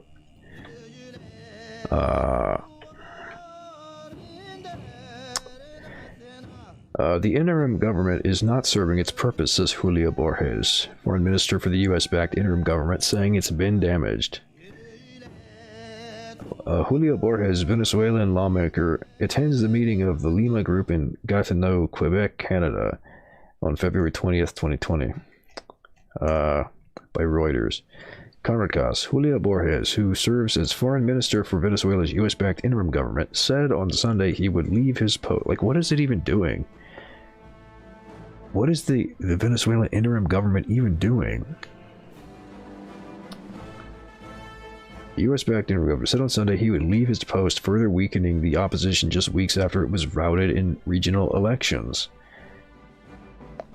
If they're an interim government, why are they participating in the elections of the official government? Whatever. The United States and dozens of other countries recognized the interim government led by Juan Guaido and formed at the beginning of 2019 and consider the 2018 re-election of socialist president Nicolas Maduro to be fraudulent. The interim government is not serving its purpose, Borges, whose differences with Guaido are well known, said in an online news conference. The interim government makes sense as an instrument to get out of the dictatorship, but at this moment, in our way of seeing it, the interim government has been damaged, Borges said. Instead of being an instrument to fight the dictatorship, the interim government has become a kind of caste, he said. I don't know how he means that. That's a bit of a weird way to put it. Borges lived in Bogota, the capital of neighboring Colombia, where he was granted political asylum after Maduro's government accused him of being part of a plot against the president. Well, I mean, he formed a fucking interim government, so I guess they were right. He's a member of the First Justice Party, one of the four major opposition parties and part of Guaido's coalition in the National Assembly. Neither First Justice nor Guaido's office immediately responded for requests for comment. Borges said he would make... I want to read it as like Borges, but it's Spanish. It's Borges. Said he would make his resignation official during a legislative session on Tuesday, and the interim government should disappear. It should only serve to manage foreign-based state assets like U.S.-based refiner Citgo Petroleum Corp., and its political structure must be rejigged, he added. Wow. Okay, there you go. I mean, that kind of like says it right there, like, it's all about the oil, baby. Surprised that he would say something so straightforward like that. Internal divisions and delayed alliance agreements among opposition parties are seen by analysts and some members of the opposition as one of the causes of losses in local and regional elections in November, when the opposition won just 3 of 23 governorships.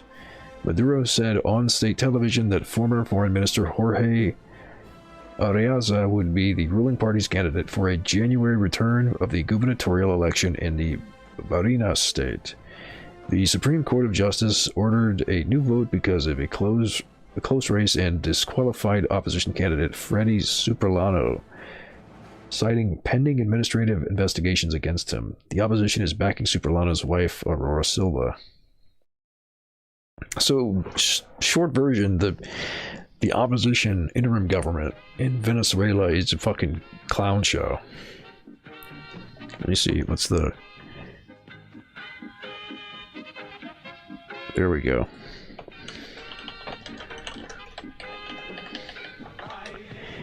This is the Venezuelan pictured here on screen is the Venezuelan interim opposition government.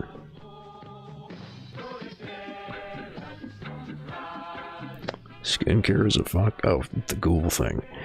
Being in exile and reading, yeah. All about the baby oil. Didn't it, like, baby oil turn out to be like carcinogenic or something? I know that baby powder did. Or baby powder had asbestos in it. God. Quality oil. Yeah. American Clown World, yeah. I got a bunch of those, by the way. I would like to set up what do you call it? The emotes from SciTube, but that's more involved. But yeah, I could do a little emote wall with all of these. All these little franker faces and better TTV emotes. I got what else do I got? I got Joker.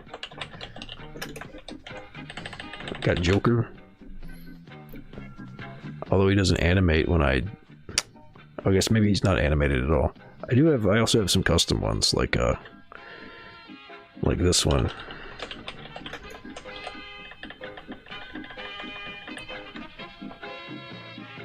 Except it doesn't animate on the emote wall, but whatever. Oh, I think I do have a clapping Spurto.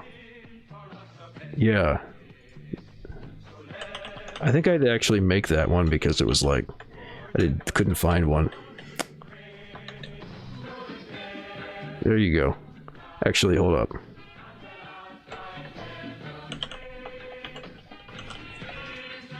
Wait, is that how it's... No, it's capitalized Pepe. These are case sensitive, I guess, because it wouldn't work if it wasn't. There we go. So we got... Here we go. Clown Country. There you go.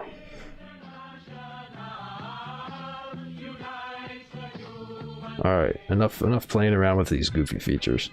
But yeah, anybody can just type the correct codes in Twitch chat and get that.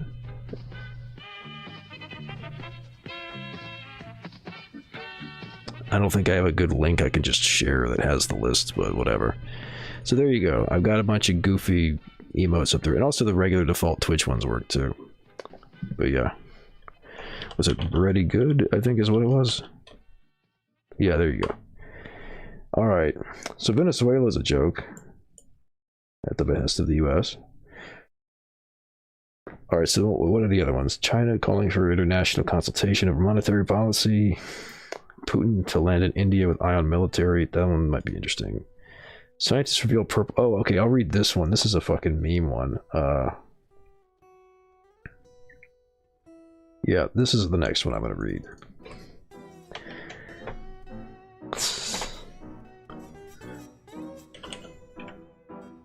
Alright, so I'll let the Matrix know that I'm reading this one.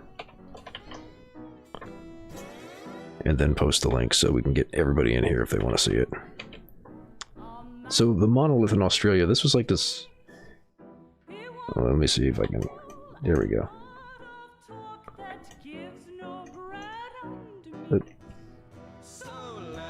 No, that's just a static image. Unless we dramatic... Let me see if I can read that tiny-ass text. Unless we dramatically transform our way of life, climate change and other man-made perils will cause our civilization to crash. Earth's... I can't read, that's too small. So this is from the cover of... I guess they just released some kind of press image or whatever. A Zizek pogging emote. Well, wait, I do have the Pog Bolshevik. I do have this guy. I did convert that to an emote, but it's also in the side tube. So let's see, what's this? Researchers are constructing a black box in Australia, a device they say is meant to survive climate change disasters and warn future survivors about humanity's mistakes.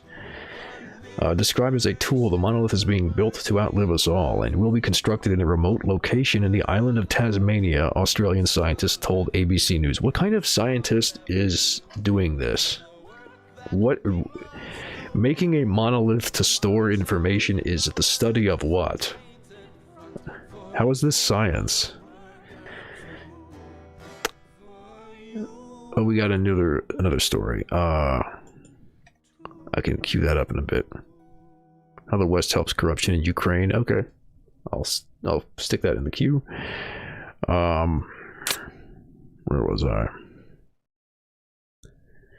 Oh, Eugene liked my tweet about that I was streaming.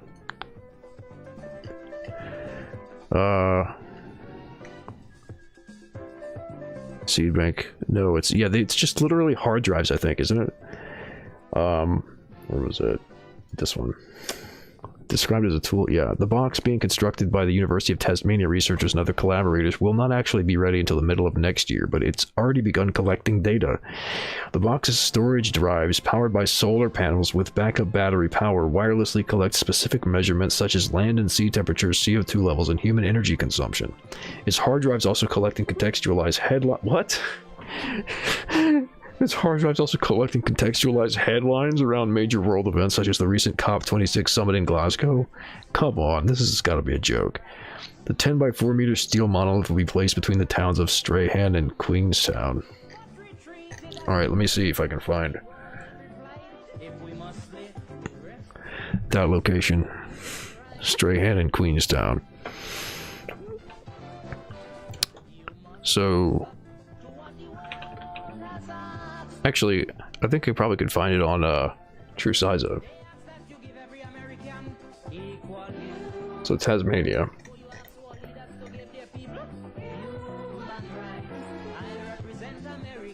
Stanley's, let's see. Strahan and Queenstown. So it's gonna be where? Oh, there we go. Here it is. Strahan and Queenstown. So like West Coast Tasmania. So we got Strahan and Queenstown. So that's where they're gonna stick this black box to warn the future about. And it's just, they're just hard drives. Like, what the fuck?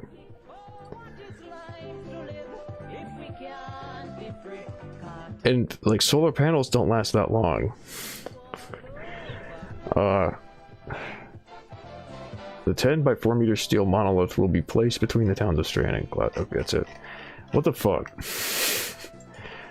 That's some very Reddit shit right there. I mean, I do have a Reddit emote in the side tube. I don't know, aliens are gonna find my FAP folder in there. You know everything is humanity's fault. Aliens find FAP folder. FAP folder is full of alien porn. Yeah, we already have offline Wikipedia stashed in places that seems more useful. Yeah, it's literally like, it's text. It's printed on like a book or something. That'll last. While a hard drive won't necessarily. Especially like if it's out in some remote place and being used regularly. Yeah, like headlines from CNN, like what are they gonna do? Present humanity to aliens? Yeah. Yeah, weird porn would be a better demonstration of our species than random CNN headlines. Imagine the future some servers hear the rumor of this and go on an epic... Survivors hear a rumor and go on an epic quest to Tasmania in search of the treasures left by the people who came before, only to find a bunch of CNN headlines and instrument recordings of like temperatures. Jesus Christ. It's also Tasmania, the Alabama of Oz, so some are def gonna smash it. Some bogans are gonna smash it or something, yeah. Soyentists, there you go. I fucking love soyents. Dude, what a joke. At least it's not like gonna be as cringe as, what is it, is it the Georgia Guidestones, where they like, they made like a Stonehenge, but then on all of the rocks they carved in like 8 different languages. Their dumb like prescription for how humans should try to like not fuck everything up, and it's stuff like keep the population under like 500,000 people or some shit like that. Let me look that up. This is what it reminded me of.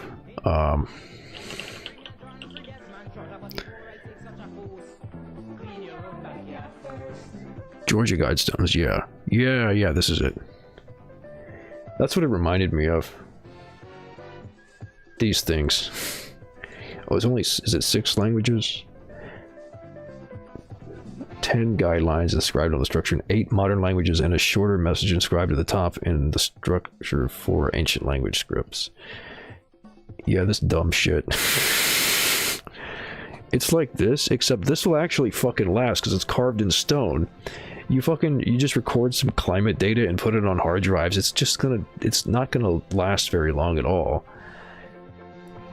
The fucker. Yeah, these are like, it's like some rich idiots tried to combine Stonehenge with the 10 Commandments. Let me actually check what the number was, because it's something dumb. It might be 500 million. Oh, it's 500 million. Oh, so here's the inscriptions on the Georgia Guidestones. A message consisting of a set of 10 guidelines or principles is engraved in 8 different languages: English, Spanish, Swahili, Hindi, Hebrew, Arabic, traditional Chinese, and Russian. I love that they went with traditional Chinese, even though like fewer people like just use simplified Chinese. It's so dumb. I'm surprised they didn't use Latin. Alright, so maintain humanity under 500 million in perpetual balance with nature. So just straight up Malthusian shit. 2, guide reproduction wisely, improving fitness and diversity. So eugenics also. 3, unite humanity with a living new language. So also like colonialism. 4, rule passion, faith, tradition, and all things with tempered reason. So Anglo-box. 5, protect people and nations with fair laws and just courts, which doesn't fucking mean anything.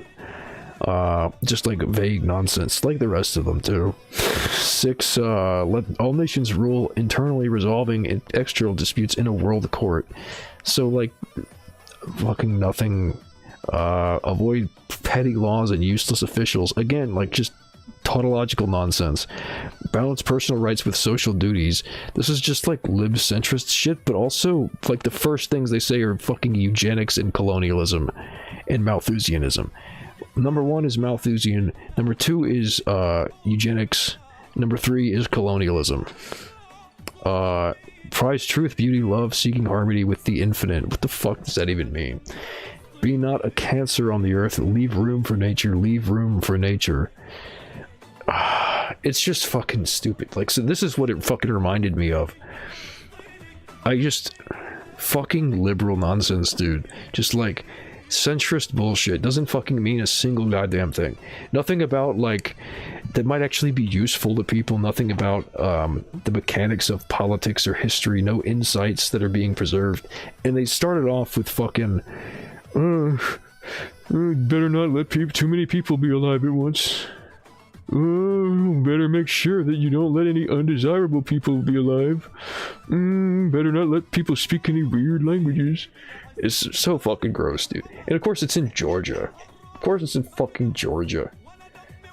But yeah, this is what the fucking Tasmania shit reminded me of. God. Yeah, liberal Nazism. Yeah.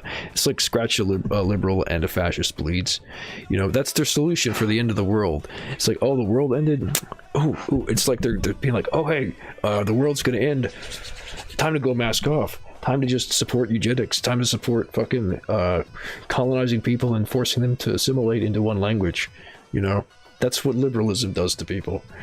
Oh my god, it's crazy. An epic tax break. I don't even know. I think it's probably just some rich idiot's project. I don't know the origin of it, and I don't care, frankly. Things bring me back to when I first learned about InfoWars and how wacky. Yeah, it's a similar kind of vibe. Yeah, well, that's Rex 36. I don't even know what that is. They thought it was the Illuminati or some shit. Yeah. See, that's so funny because, like, it is an InfoWars type of person who made the Guidestones, but then also the InfoWars would see that and be like, listen, people, this is the Illuminati, this is the lizard people, this is the globalists who are making, trying to make humanity into their little pet project, and they're going to destroy the world to make sure that we do. You know, like that. I bet Alex Jones did specifically talk about that. Alright, enough of that bullshit. Enough of that dumb Georgia Guidestone shit. Let me let the Matrix chat know I'm reading this stuff about Ukraine, and then we'll get started. Give them a second to come in. And I'll just remind anybody in the chat, you can queue up music or whatever if you want to. Use those commands, and it'll automatically queue.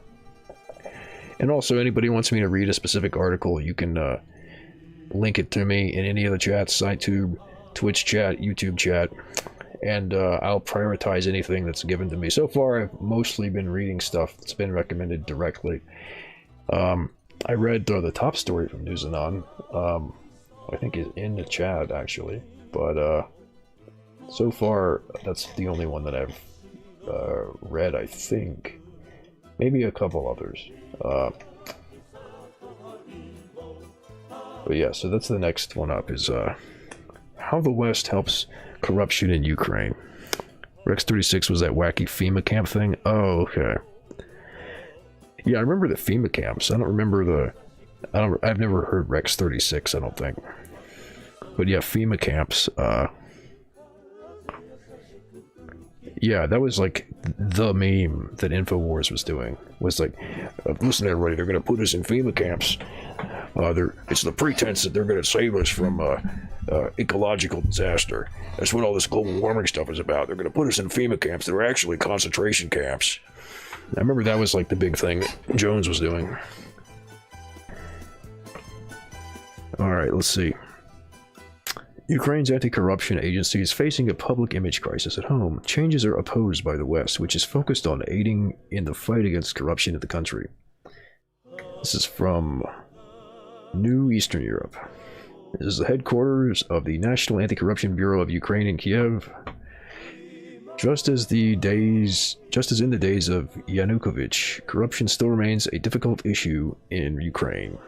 In the latest corruption perception rankings by Transparency International, Ukraine scored only 30 points out of a possible 100. The country ranks 126th in the world, close to Azerbaijan, Djibouti, and Kyrgyzstan. According to an opinion poll conducted by the Social Monitoring Center in November, 63.6% of Ukrainians believe that corruption is still one of the country's major problems. While Petro Poroshenko and Volodymyr Zelensky both promised to fight corruption during their campaigns, the situation in the country remains the same. Despite this, it cannot be said that no attempts have been made to fight corruption in Ukraine. It should be remembered that the West also promised assistance regarding the issue and actively contributed to the creation of new anti-corruption bodies. Ukraine will soon celebrate the 6th anniversary of the establishment of the country's main law enforcement body, the National Anti-Corruption Bureau of Ukraine. Oh, I didn't know that. The main law enforcement body of the country is literally called the National Anti-Corruption Bureau. Wow. All right. Like that's the primary crime is corruption, I guess. The organization was created after the events of the Euromaidan with assistance from Western institutions. This law enforcement body initially gave Ukrainians hope that the situation could soon change in the country. However, after 5 years, the organization has turned out to be a disappointment. According to another opinion poll conducted by the Social Monitoring Center, NABU is the least trusted official body among Ukrainians today. They became what they swore to destroy. This can be seen in how 38.3% of respondents do not trust the NABU at all, whilst 34.7% are less likely to trust the group. At the same time, 9.2% said they were likely to trust the NABU. 9.2%. It's like that's like the approval rating is under 10%. Only 1% of respondents stated they had total confidence in the Bureau, and all of them were Bureau employees. As a result, 73% of those surveyed do not trust the National Anti-Corruption Bureau, and only 10.2% trust it to some extent. Even when compared to other state bodies, this is an abysmal result.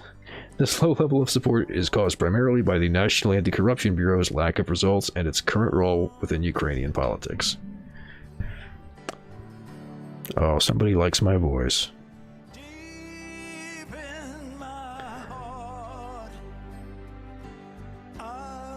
Cummy dummy. Alright, God, what a fucking mess, dude. You have a good voice, to be honest. Thank you. It's something that I've cultivated, and it's a skill that anybody can learn, really. You can get more control over your voice and make it sound better if you know what you're doing. But I'm also just like, I like voice acting in general, so this is the right sort of voice to pick for what I'm doing here. Today, NABU has more than 650 employees. Despite this large number, these people have only managed to bring 41 petty corrupt officials to justice over 5 years. So, like, about 8 people a year. 650 employees are, like, getting 8 convictions, I guess, per year on average. That's amazing. This is in striking contrast to neighboring Romania, where thousands of top-level officials were investigated during the same period of time. In Romania, these figures included deputies, ministers, city mayors, media owners, and even the former president's brother. At the same time, for over 6 years, the state budget has given approximately 120 million euros to NABU. This is a huge amount for Ukraine, where millions of people are forced to survive on incomes of less than 100 euros per month. Oh my fucking god, dude. Wow, yeah, that's fucked up. NABU claims to be an investigative body and that its ineffectiveness cannot be measured by the number of corrupt officials that it brings to justice. Really?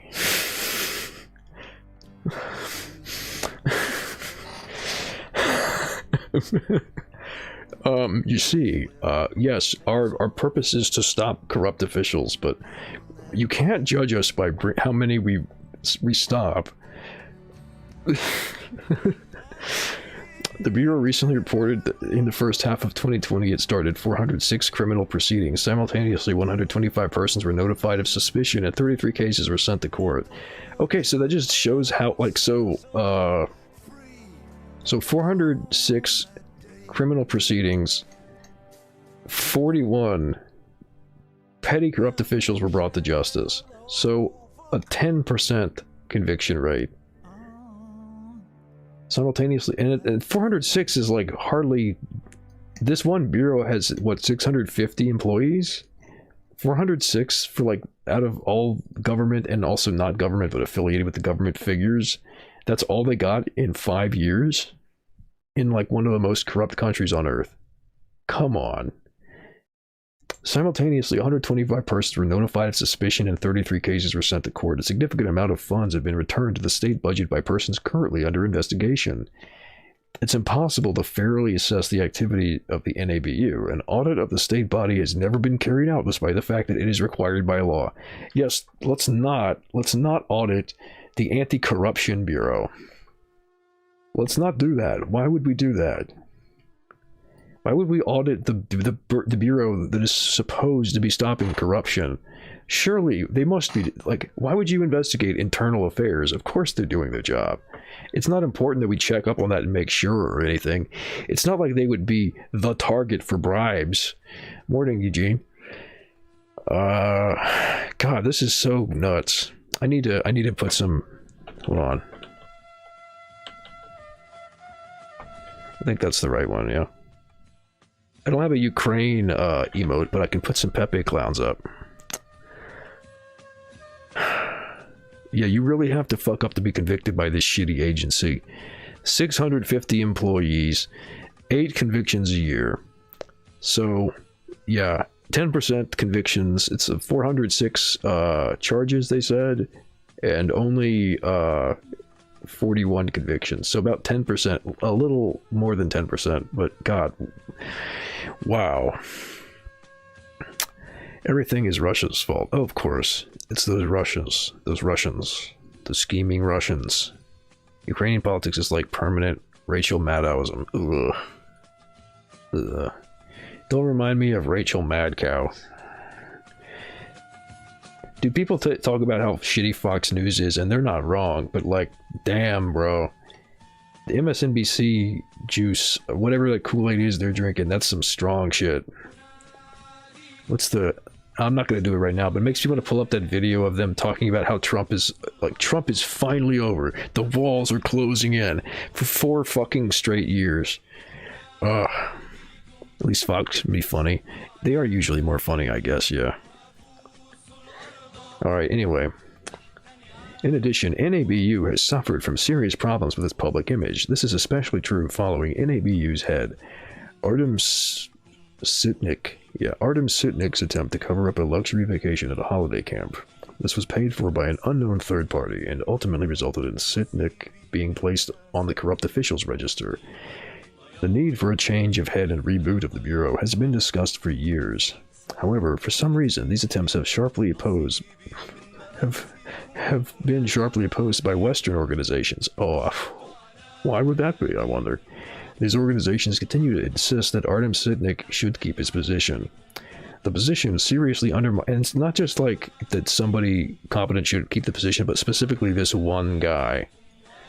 Like, if foreign powers are like very insistent on one person being in a position that is very important, like an organization dealing with corruption, that might tell you something. You might be able to read between some lines there.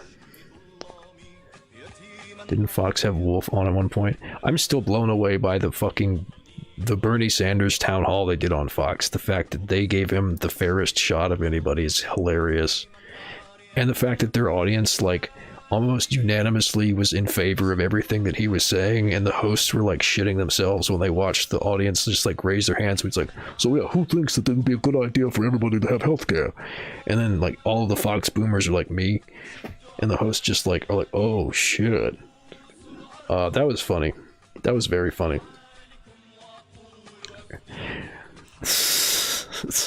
Yeah, I remember that come down bit. Yeah. It's hilarious. It's funnier in hindsight that they thought that Fox was going to try to like astroturf like a bunch of dumb racist shit when like Fox News' town hall of Bernie Sanders was actually like the fairest, most reasonable by far, as far as treatment that he got from the media. Anyway, this position seriously undermines Ukrainians' confidence in their Western partners In Ukraine, more and more people do not understand why the West supports an ineffective body and objects to changing its leader. Why would they? I really... It's a mystery. Yeah, Adam Sicknick was just a really nice guy. Fox does have those Nosball moments. It's funny. Like that, like Tucker Carlson talking about class struggle and shit. Of course, they're just being cynical, but it is pretty fucking funny. It's pretty funny to watch them like say stuff that could be working against them. Due to this, conspiracy theories claiming that NABU is actually being used as an external means of control over Ukrainian state are becoming more and more common. Oh, I don't know. I wish I should have some. I should get some aluminum foil so I can like put a tin foil hat on when I read stuff like this, because this is crazy. I mean, no. Conspiracy theories claiming that NABU is being used as an external means of control over the Ukrainian state? Who could believe such a thing? The anti-corruption body opens many proceedings that lead nowhere. However, this makes it possible to have hold over officials or deputies. Right. See, like threatening, that's like a big thing. Threatening people with like the prospect of being prosecuted, convicted, or whatever. That can be very useful for getting leverage on people. But they're not going to actually fucking convict anybody of any shit unless they really fuck up. Which is like that's how you see stats like 10% conviction rate, you know. You don't see that kind of shit with like an actual law enforcement agency. That's you know, I mean they're usually doing some other bullshit, but you know, this is exactly right. It's hold over officials and deputies that they're after. Jimmy Dora's Nosball. I don't know. He's married to a Native American woman. He's definitely had some wilder takes lately, I think. I haven't paid that close attention to him in a while, though. This statement made front-page headlines. However, it did not lead to any changes. The support offered by Western ambassadors to Artem Sicknick appears to be unshakable. Even the Constitutional Court's ruling in August that Sicknick was made head of NABU unlawfully did not change their opinion. Sicknick is now above the law in Ukraine. He has a unique status that is backed not by effective work, but by an exclusive foreign support. I mean, how would anybody look at that and not see what that is? The problem here is that by defending Sicknick and NABU, the West is actually defending corruption in Ukraine. No, the Anti-Corruption Bureau? Come on. We're supporting the Anti-Corruption Bureau. We're not supporting corruption. Ukrainians now know this and are now making wider assumptions that could seriously undermine the country's relations with the EU in the future. Oh no. Oh no. Oh no. Not undermining the relations with the EU. Oh no, that would be bad. Thank you, Drain the Bog. Oh, I can't. You got underscores, so I can't at you in the SciTube chat because it makes italics when you do underscores. I don't get why so many people unironically freak out about Nosballism when, for the most part, it's probably one of the most irrelevant things in leftism. It was literally started as a joke, wasn't it? Like, it's so stupid. It was like there's somebody made like that meme where they took like the horseshoe theory and they like they used like a blowtorch to like soften up the bottom of it, and then they like stuck it together and then like welded the tips together, and it's like, this is Nosball. And like that's basically what the meme is. It's just like the dumbest fucking possible political ideology. The extreme ultimate far right and extreme ultimate far left. People are freaking out about Nosball. Yeah, it's like become a thing that people will say sometimes about, I guess, like politically incorrect or unwoke leftists. I've been called a Nosball, actually. I have no idea what for. Somebody said it to me in a YouTube comment one time. I was like, I don't know why you think that, but okay.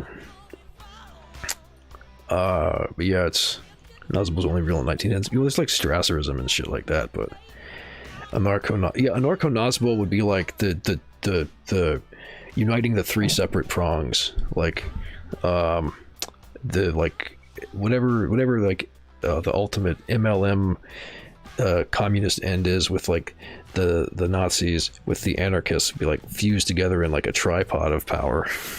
So dumb. I mean, as if Nazbol wasn't incoherent enough. Eurasianists. Yeah, there's a real Nazbol party now, which is just so silly. It's like hard to believe that that's a thing. Is it more dirtbag leftist discourse, or that libs wouldn't shut the fuck up? I think it's related to the dirtbag left thing. Although I think there were like there was like a specific group of people who were like, we are the dirtbag left, and and it's like a marketing term for their podcasts and shit. But like, it's one of those things that immediately becomes like a pejorative, and Nazbol is the same kind of thing. All right, let me check the thread real quick. Don't want to show if anybody posted something untoward. Looks safe. With your utopian mentality, you'd better go down to the factory and learn the workers. Well, what's this about? Former FARC leader reportedly killed Dungoids in revisionist Cuba forced that shitty deal. Now hundreds of leftists are murdered every month. Cry about it, xenophobe, vulgar internationalist. Not fault of either that FARC dropped their rifles to be slaughtered like... I mean, they did make a deal, but this guy was the leader of a splinter group that was still militant. Slaughtered like a Yende, never trust Porky, and... Well, yeah, but... this was a different guy. I don't know what that's about. The closest you get to real existing Nazbol was the weird coalition of ultranationalists and communists that worked together in 1993 against Yeltsin.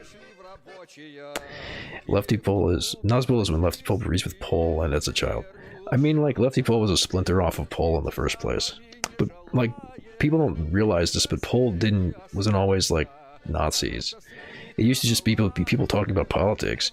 But then, like, Stormfront found out about it. And it's like, oh, here's a website where you could say anything. And then they stormed it, and from then on, it was just overrun.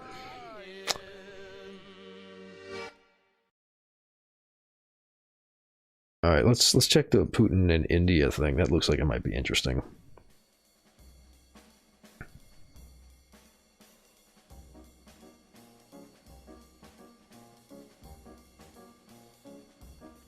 It's funny when these meme men are anti-Semitic when Patel and Limonov are even anti-Semitists. Stormweakers are proof that we can't have nice things. Yeah, there's always that fucking contingent of like neo-Nazis in the US who were like, there was at one point where they like took over a small town somewhere. They're just like, hey, here's a small town that's like so small that we can probably drum up enough people to just move there and then take over the government of this local town, of the local government of this small town. And they did. I maybe should try to find the story on that, but I remember reading about that years ago. They will fuck you up. They will come fuck you up with their stupid bullshit. They will invade you. Like the hordes that they think they're protecting Mother Europa from. It was founded from after that 1993 thing.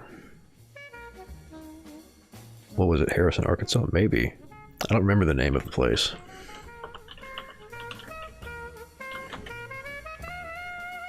I just remember like that story.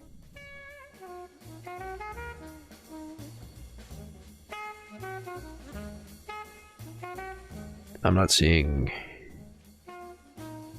a Harrison, Arkansas. No, I don't. Whatever. I'll look it up. So it was some like Middle America bullshit town. So like it had like a dozen people or whatever. They're bigger degenerates, the people they accuse of being degenerate. Oh yeah, it's always projection. It's like the same thing with like the cuck porn, you know. they're always like, oh, everybody, you're just a bunch of cuckolds, and then they have like 100 terabytes of blacked porn on their computer. Anyway, yeah, I posted that. I should look up that story though about the Nazis taking over that town, because that was fucking nuts. All right, so Putin to land in India with Anon military energy ties. President Vladimir Putin with Prime Minister Narendra Modi. No idea when that's from, doesn't really matter. Russian President Vladimir Putin. Zoom in so we can get some readable text. Russian President Vladimir Putin arrived in India on Monday for just his second overseas trip since the pandemic, seeking to bolster military and energy ties with a traditional ally being courted by Washington. In its efforts to address a rising China, Washington has set up the Quad security dialogue with India, Japan, and Australia, raising concerns at both Beijing and Moscow. India was close to the Soviet Union during the Cold War, a relationship that has endured, with New Delhi calling it a special and privileged strategic partnership. The friends between India and Russia has stood the test of time, Modi told Putin in a virtual summit in September. You've always been a great friend of India.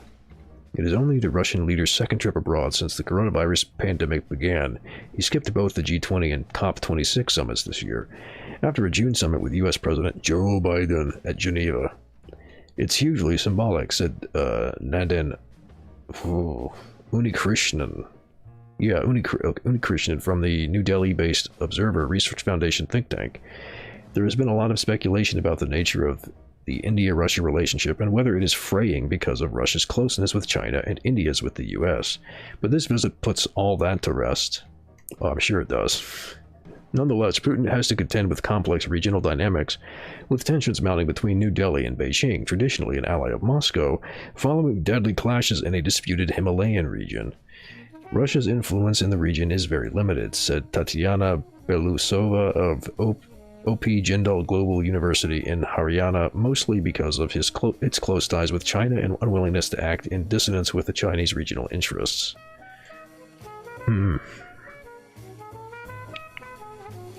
So, you know, maybe U.S. interests are losing control. India's being friendly with Russia now.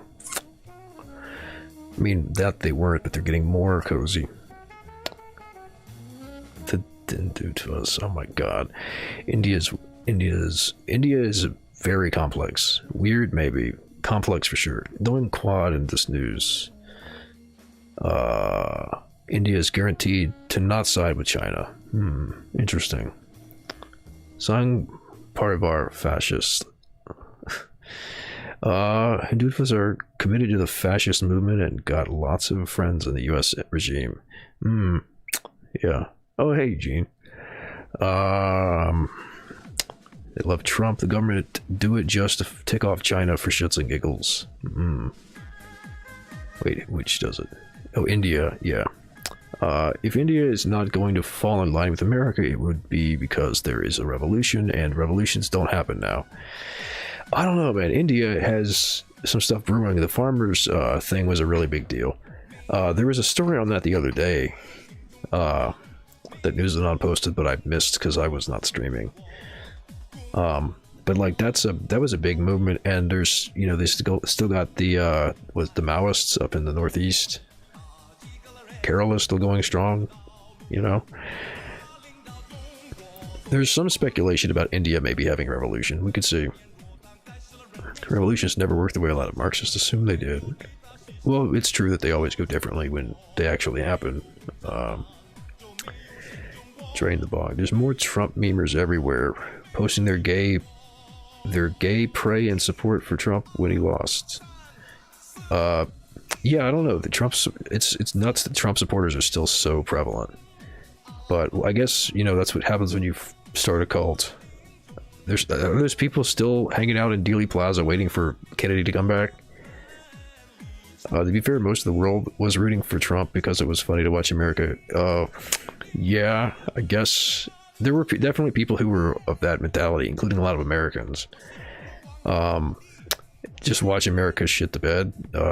Yeah, lots of people were happy with that for understandable reasons. And he has the Naxals and the Naxalites are the ones I was thinking of, the National Liberation Movements. Yeah, I'm thinking of the CPI Maoists. Not to be confused with the CPI Marxists. 449. I guess they're rooting for Biden now. He accelerated. Biden, it's funny, he did kind of accelerate things. But he's also like, in being the Democrat and continuing to do dumb shit, he's actually helping. He's doing like a tag team with Trump. It's like a 1-2 punch, and people are really walking away from both parties now, it looks like, in a way that I haven't seen in my life. Maxwell's basically gangsters. Well, I mean, yeah, but that's what you do when you're in an insurrection. It was funny because Trump hosted the Kim summit for the memes too. America's decline is terminal. Definitely, yeah. Doesn't matter. Vietnamese Trump supporters, though. I've never heard of that. That's funny. Trump's gonna end up winning in 2024. That would be the ultimate,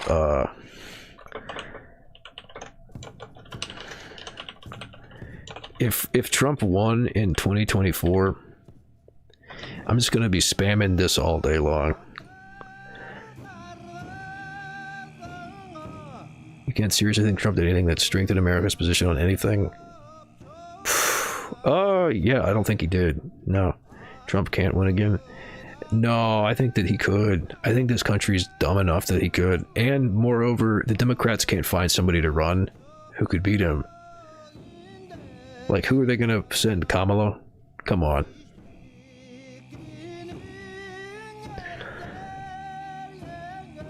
Hillary Clinton's not gonna run. She's too old. Kamala is like zero. Kamala Harris, just like for reference, I always bring this up because it's important. Kamala Harris dropped out of the Democratic primary before anybody had voted because she was so unpopular that she just couldn't fund her campaign anymore. She dropped out in 2019. Like, the only reason that she got to be vice president is because she was the one that they picked, and you don't have to be elected to that position. And she probably will be the next president, because Biden probably is going to get heart attacked by the CIA or some shit like that. Or just die of old age because he's a fucking old man.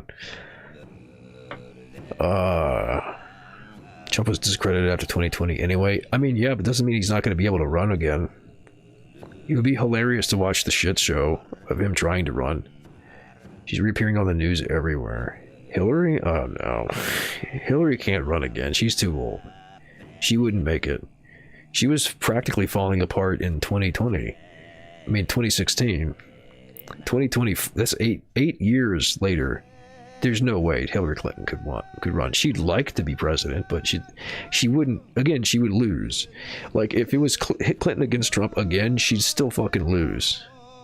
Because she's still, like, extremely unpopular. And what's funny is that the Democrats probably could have beat Trump with anyone else. But they anointed Hillary. DeSantis could beat any Democrat. Because DeSantis not a visible... yeah, maybe. Beto runs in 2024. Beto's not gonna... Beto just keeps losing. They're probably gonna run DeSantis with Trump's backing. That sounds somewhat plausible, yeah. Trump is gonna be a mascot. That would make more sense, but the mistake you're making is expecting the Republican strategy to make sense when Trump is involved. Like, he managed to hijack that party so completely, and he definitely could use his leverage as his popularity to say, look, I know that you want me to be your mascot and just help people get out the vote by endorsing your candidate, but I'm going to be president again. You're going to run me, you're going to make me the front guy. And I'm going to run as the Republican nominee. Like, you know that he'd still want to fucking win, and he'd use that leverage. If he, like, actually, I don't think he wanted to be president the first time, but maybe he got a taste for it. Bernie's too fucking old. He's not gonna run again. AOC is too young to run in 2024. 2028 maybe. Maybe the primaries. I mean, she might go for the primaries or something, but she's not gonna. She's also alienating a lot of people, so not likely. Can't wait as observer. Yeah. Oh, I can wait. I can wait. Pete Buttigieg didn't get enough. Like, they tried to rig. Pete Buttigieg is such a shitty candidate that they literally rigged the fucking election for the first, was it 3 states? It was 2 or 3 states, and it fucking failed. Sanders still beat him, even though they rigged the election for Buttigieg. Like, that's how bad he is as a fucking candidate. He wouldn't win. They're trying to find the person who will, though. That's what they're doing at the moment. Living in the American version of the Brezhnev era, or at least how the West saw that era. Ugh.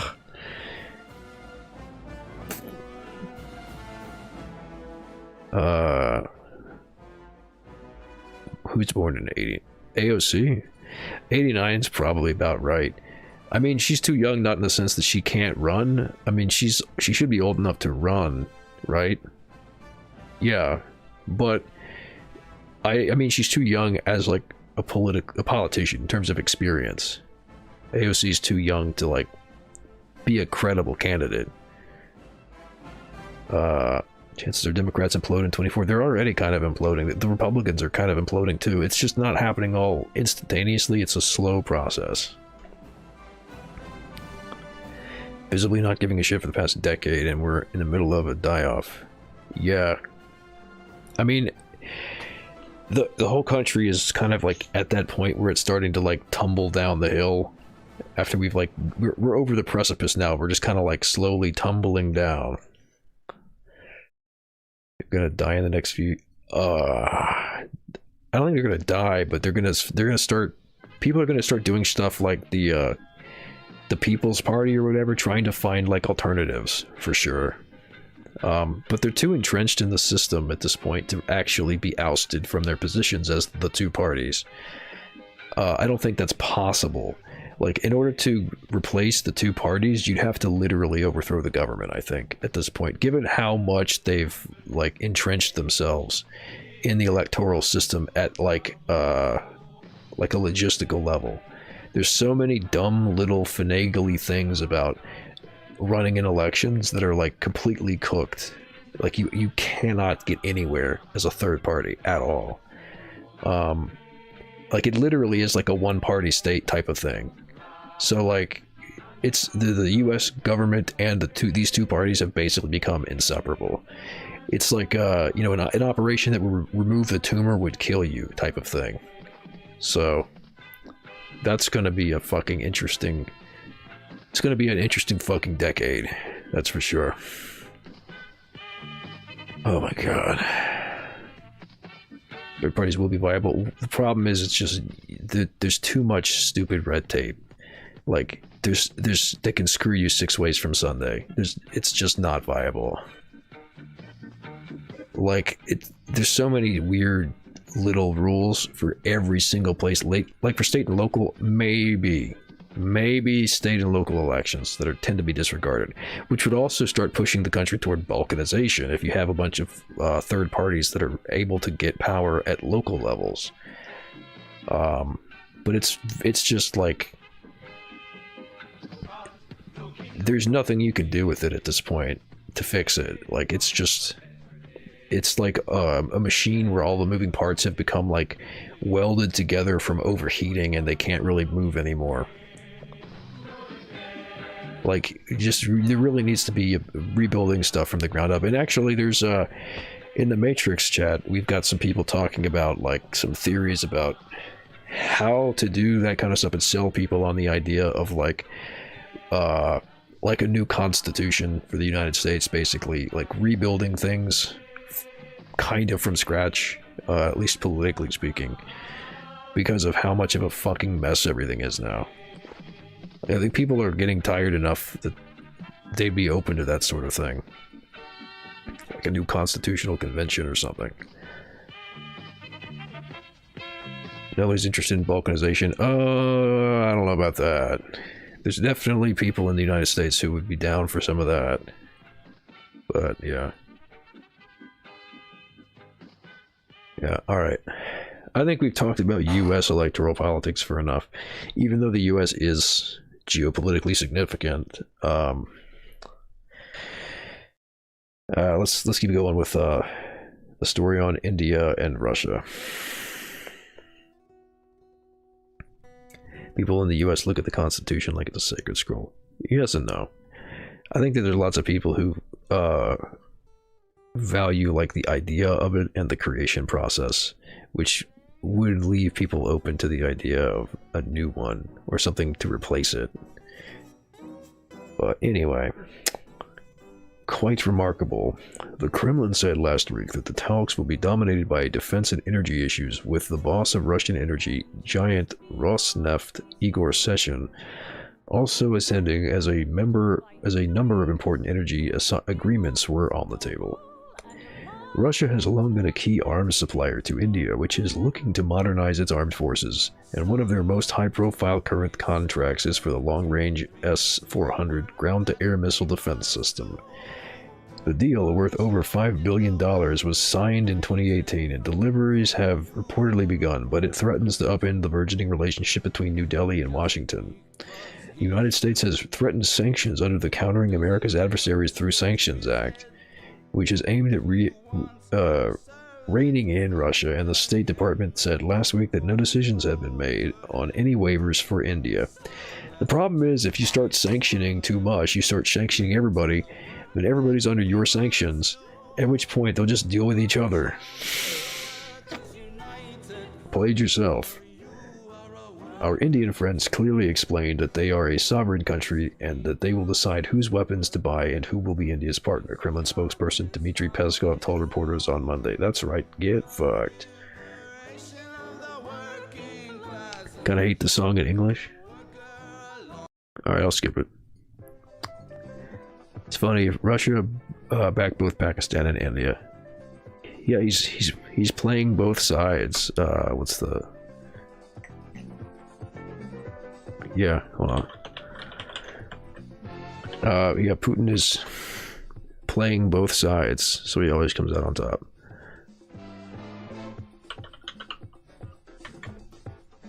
There we go. I should make this meme in my Twitch the Putin one. Russia backs everything but with a wallet for weapons. Yeah. Russia honestly doesn't care who buys its weapon. Yeah, I mean, it's fucking money, dude. Maybe this is why the US pushed the Australia deal, or part of why. Yeah, there's definitely a realignment happening, that's for sure. But I don't think that the shifting power dynamics are at a point yet where they're solidified enough that people can say where they really want to be. So everything's sort of in flux for now. New Delhi has long sought to diversify its military imports, but analysts believe it could take some time before it moves away from Russia. Military equipment was paramount to India given unabated tensions with Pakistan. According to Unikrishnan, you're going to try to nurture whatever is required to ensure that. India is also keen to increase domestic production and has launched a joint venture with Russia to manufacture AK-203 assault rifles. India and Russia normally hold annual summits, but the leaders' last in-person meeting was on the sidelines of the 2019 BRICS summit in Brazil. The leaders will review the state and prospects of bilateral relations and discuss ways to further strengthen the strategic partnership between the two countries, India's Ministry of External Affairs said in a statement last month. The two countries' foreign and defensive ministers held talks Monday ahead of Putin's arrival. A number of agreements and contracts were signed on small arms and military cooperation, India's Defense Minister Rajnath Singh tweeted. Moscow and New Delhi hold identical or near-identical positions on the most important global and security issues, said Russian Foreign Minister Sergei Lavrov. So, yeah. Friendship ended with United States. Putin is my friend now. Vladimir Putin. What time is it? 9:41. Once the French sucks at production of weapons, the submarine deal was a disaster. It's the biggest contribution to weapons of the FAMAS. I don't know anything about it, to be honest. Last time they sold 4 Coast Guard ships here, just junk. They make planes. I think I remember reading something about France making planes. France is a master scam artist when it comes to selling their ex-colonies. To their ex-colonies. Wouldn't be surprised if they buy from the US. France's history of good rifles and inventing the tank. I keep forgetting there are people who don't see that globalization won and there are no more national interests. I mean, you're not wrong, Eugene. Globalization did win, but at the same time, there is, like, you know, carving up territory within the global empire. Like, there are, you know, relevant ways of drawing borders and shit. But it's not really in the interest of the nations, it's in the interest of the companies. You know, it's like the fucking scene at the end of Network. You know, it's just about, like, what companies are controlling. And then, you know, the governments, the countries are largely a proxy for that. French troops treat African populations with violence and disrespect during anti-occupation. Oh, is this a new article? Alright, I'm gonna try to sign off by 10, so I'll read this one and then I think I'll stop. Yeah, this is not too long.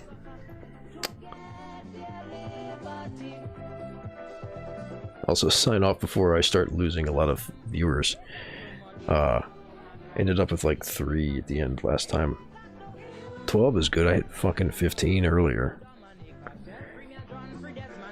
Obviously, shilling the fucking articles I'm reading on each article basis in the Matrix is helping. Oh wait, that's not the right. I want to copy the headline. There we go. And then I want to copy the link to the site too. Missed the last couple of them, but whatever. Globalization won on the 90s. Weapons. You used to sell shit weapons to, especially during the time they supported apartheid African states. I'm kind of doing what you want to do. What is that? Like the news stuff, or what do you mean? Lefty radio show. Yeah, and there's other people who've had some discussions about like doing a podcast or something kind of like that with people from leftypol. I've heard talks about that come and go now and then. The shit US companies come out with to get those defense bucks is insane. You see some ridiculous new modern warfare tech device every week. Yeah. That's like the US is like a banana republic, but the bananas, one of the bananas is military hardware. Another big one's pharmaceuticals, but military hardware is a really big one. US weapons are like iPhones, yeah, notoriously hard to repair. Need to make a podcast finally. Sure, why not? You can also, like, you can embed, I think, like SoundCloud and stuff on the SciTube if you want to get people listening there. I made a podcast channel on the old SciTube before the split, but that got lost. We never used it or anything, but that'd be a good SciTube channel to make. One for podcasts. You can host any leftypol podcasts on there, or podcasts from other sources that are interesting, like working class history or stuff like that. True Anon. I want like a radio show though, something where you actually have music breaks and invite weirdos on. Yeah, actually, you yell at each other in the back. Yeah. I actually have had people on as guests before, and I will do it again. I need to actually talk to. There's somebody from. I'm not going to name any names or whatever right now, but there's somebody in the Matrix chat who I've already was talking to about coming on as a guest. So I need to sort that out.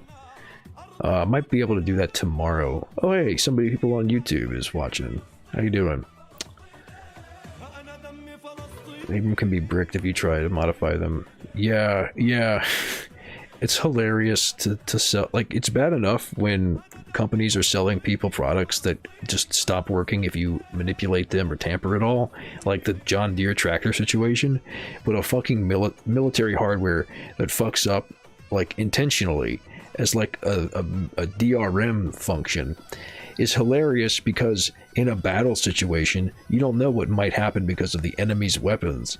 If an IED blows up on your vehicle, it might trigger the fucking DRM function that makes it unusable. Can you imagine that? Unreal.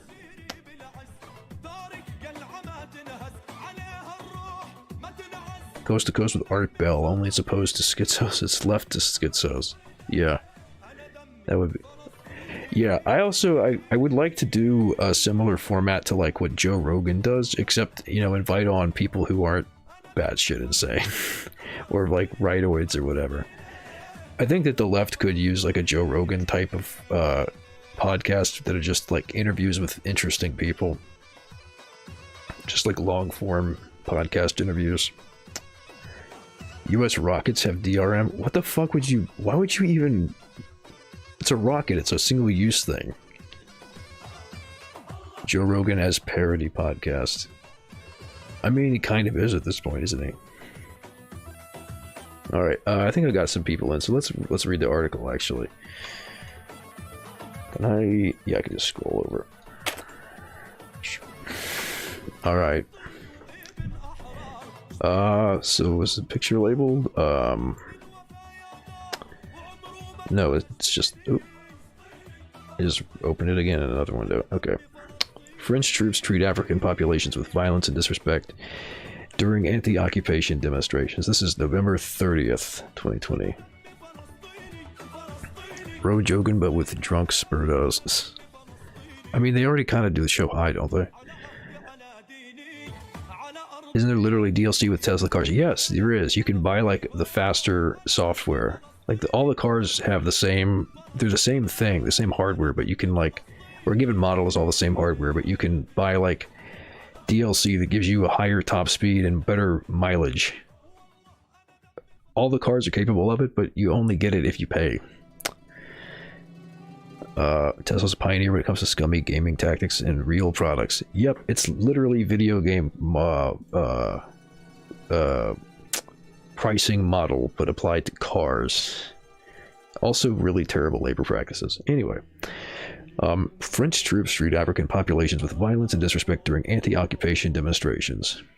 Lucas Leiros, research fellow in international law at the Federal University of Rio de Janeiro. Paris, hold on, can I? No, it's not going to scale. Maybe if I... No, it's not going to... Alright. So we're stuck with small text. Paris has always had Africa as a route for its political and economic expansionism, advancing on the continent and making it part of its international sphere of influence. However, it is possible to see that the continent and the African people are increasingly indignant with the constant pressure of French military personnel on the region, which has resulted in protests taking to the streets of African cities, clamoring for a change. Now French forces are seeing such demonstrations as a real threat and treating the population in a violent and disrespectful way, with the sole intention of asserting power and demonstrating the strength of the Paris's agenda. Maybe it's just a weird translation. In recent days, thousands of people have taken to the streets to protest against the French expansionism in many African countries. This week, at least 2 people died in western Niger during the brutality of French troops trying to stop a demonstration. During the action of a military convoy that tried to prevent the people from protesting, several shots were fired, leaving, in addition to the fatalities, 18 injured people, 11 of them seriously wounded. The same convoy had previously performed similar scenes in Burkina Faso, where the French military personnel shot at 4 protesters last week, generating a wave of indignation and revolt on the part of the local population. Oh yeah, and just for reference, I like to just bring up maps real quick. Niger is right here in Africa, and Burkina Faso is right here, so share a border. Just like to have a little reference there.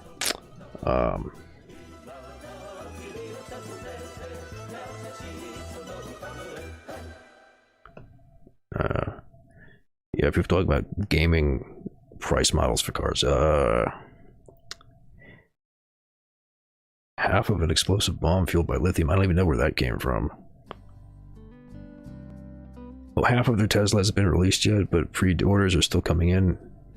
That's true. You do have to like buy additional batteries for the Tesla. It's kind of like an unfinished game, because you have to keep buying more batteries when the first one dies. According to what has been reported by Agence France Presse, the convoy has a force of around 100 soldiers and has departed from Côte d'Ivoire, and after circulating through Burkina Faso and Niger, is on its way to Mali, where it will be joining a French military base in the Gao region. Apparently, this convoy is making an international tour of the western part of the African continent, acting as a kind of police force in the containment of demonstrations, ignoring local authorities and the right of citizens of these states to demand changes in the security policies that are being implemented in other countries. So it sounds like just colonial adventurism. Okay, so they landed in Côte d'Ivoire. They went through Burkina Faso and Niger to Mali, so... See if you... I don't know if you can see the borders too clearly, but so here's Côte d'Ivoire, where they landed. Then they went up through Burkina Faso and Niger, and then they're going around to Mali. So, like, this is the route they were following.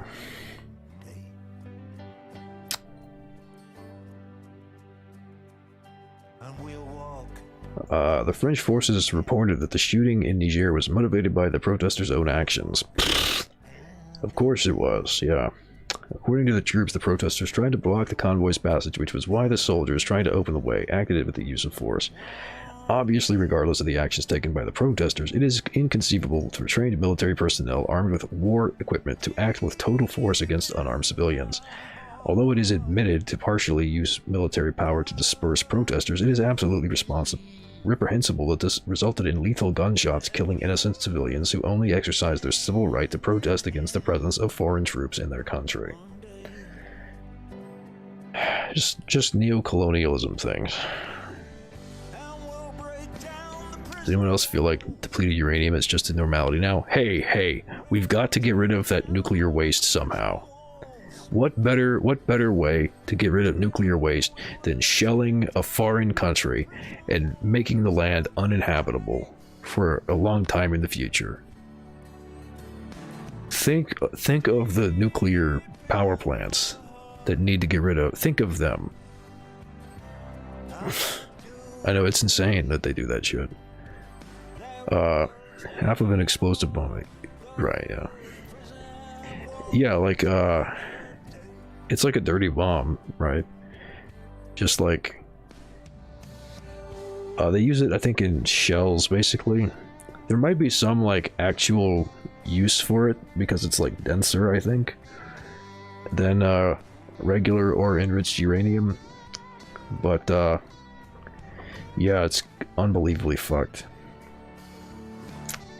Also, there are images and videos circulating on the internet recording the horror scenes that took place in Niger this week, where it's possible to note that the use of force by the French far exceeded the reasonable line to simply disperse a human barricade of protesters. In one of the videos, it is impossible to see a French Mirage 2000 strike aircraft dropping flares and tear gas bombs in a high-speed, low-altitude pass over the protesters.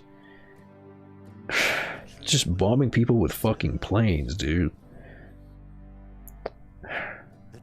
Unreal. There are also reports of shootings from military drones. Commenting on this case, the Nigerian Interior Ministry said in a statement that an investigation has been opened to determine the exact circumstances of this tragedy and determine responsibility. I mean, those protesters who were on foot, they were charging at that plane. That jet plane needed to defend itself from those protesters on foot. That's, I mean, come on. Everybody knows that African protesters can fly. However, it should be noted that this is not the first time that such actions have been carried out with impunity by French forces. Not only are the African people tired of the immeasurable violence perpetrated by French troops, but the very governments that allow such actions also wish to put an end to them, ostensibly. However, they lack the power to do so. Faced with immense military asymmetry, oh, I mean the African governments. Yeah, probably they do want to get rid of the French. Faced with immense military asymmetry, with African countries being much weaker than France and still sharing a problematic heritage from the colonial ties of past centuries, West African governments do not have many options to respond to the suffering of their own people. There are no ways to retaliate or punish the French for their criminal acts, as there are no viable ways to expel the Europeans either. See, this is why you need international solidarity. You need, like what was happening in the story about, where's the one about the protesters for Palestine who were trying to shut down, who were trying to shut down the factory that was being used by Israel to manufacture weapons to kill Palestinians. You need this kind of stuff. You need people from the countries that are doing this who are willing to stand up for people that are being victimized. This is why fucking the patriotic socialism shit is nonsense. At least the version that's being like spun around right now. It's like, oh, a country is so great. No, it's not. Fuck you. It's doing this shit. It's terrible. If you want to be patriotic for the proletariat, be patriotic for the world, and stand up for people that are getting shit on constantly. Dropping fucking tear gas from planes. Fuck, it makes me so mad. Yeah, just uncontested. Disturbing and degrading, too. Like, they know that they've got them over a barrel, and they just don't fucking care. They're just gonna keep doing it.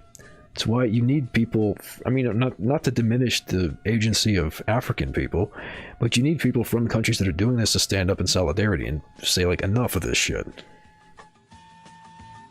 Most African governments get a coup if they resist. Yep, of course. They even try their hardest to kill with non-lethals within the country. Yeah, like, and I don't want to diminish, again, the agency of the third world, but, like, the instruments that exist are just gonna be co-opted by the powerful imperial core. So you have to go around those mechanisms, and you have to basically. It's not like a white savior thing, but it's like your fucking country's doing this shit. It's your responsibility to stop them from fucking people up. They used to drop gas bombs on protesters. Yeah. I would like to be patriotic for my country, but my country was couped and killed itself. Yeah. Just remembering after our Independence Day. Yeah. Yeah, I'm sorry about that, man. It's fucked. Like, Viet Minh pilled? Yeah. Well, even if you had like a revolution that overthrew the government and established like a people's republic, it would just get knocked down. I mean, look at the difference in military power, and look at the fact that they could just do this casually and nobody is like trying to stop them. Nobody gives a shit about Africa. In Mali, the military tried to end the French presence through a coup d'etat last year, but the Paris forces continue to act freely against the local population in many situations, such as the massacre of 22 civilians during an attack to a Malian village earlier this year. In fact, there seems to be no alternative path for the African states, which, as long as they do not have political, economic, and military structure strong enough to coercively expel foreign troops, will continue to suffer the consequences of Paris's neo-colonial expansionism.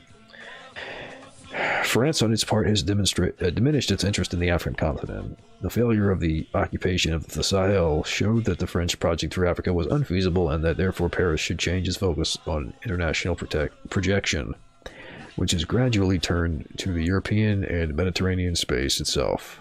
On the other hand, France does not want to simply abandon Africa, as this would open the way for another world power to occupy this space. Yeah, fuck. The French project therefore consists of reducing the presence of their troops in the African space, but preventing a real independence on the part of African governments, preventing them to seek new alliances. In practice, this materializes in actions such as the ones of this convoy, which spread a chaos and instability in the region. The French objective in Cote d'Ivoire, Burkina Faso, and Niger is to prevent, through intimidation, a maneuver such as the one that happened in Mali, and in Mali, the aim is to prevent the military's plan to succeed. Indeed, France does not want Africa at the moment, but it is not willing to allow Africans to follow their own path of independence. Fostering social chaos, disorder, and violence seems to be the French tactic in this regard. Yeah, so there you go. Africa can only be freed by fighting France directly. Yeah. I mean, as long as they're fucking them up like this, that Africa's going to be held back. I mean, Africa is still able to like make some progress, but they need the French off their backs. And you know, it's up to the French to hold the French government accountable and to stop them. You know, and the Brits too. I mean, it's not just France. I mean, it's like a lot of people who have an interest in Africa, but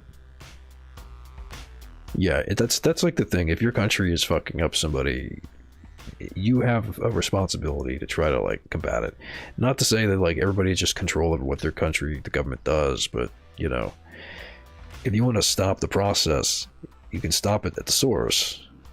It's more effective. Belgium's still fucking about in the Congo, yeah. Alright. Alright, so it's 10 o'clock. I got through several stories. I didn't get through much of News Anon's posts, because I kept getting recommendations, which is fine. I prefer to read people's stuff if they have specific requests. I think I'll just read the rest of the headlines here. And then that'll probably be it for me tonight. I'll be back tomorrow. I'll probably start streaming earlier tomorrow. That's my plan. But I'll only get around to the news once News Anon posts, and I'll probably like 6 p.m. or something. No earlier than that. But I might find something to do. I might find some stuff to read, like some stuff that News Anon posted from Mao. There was I got some recommendations specifically about the patriotic socialism thing.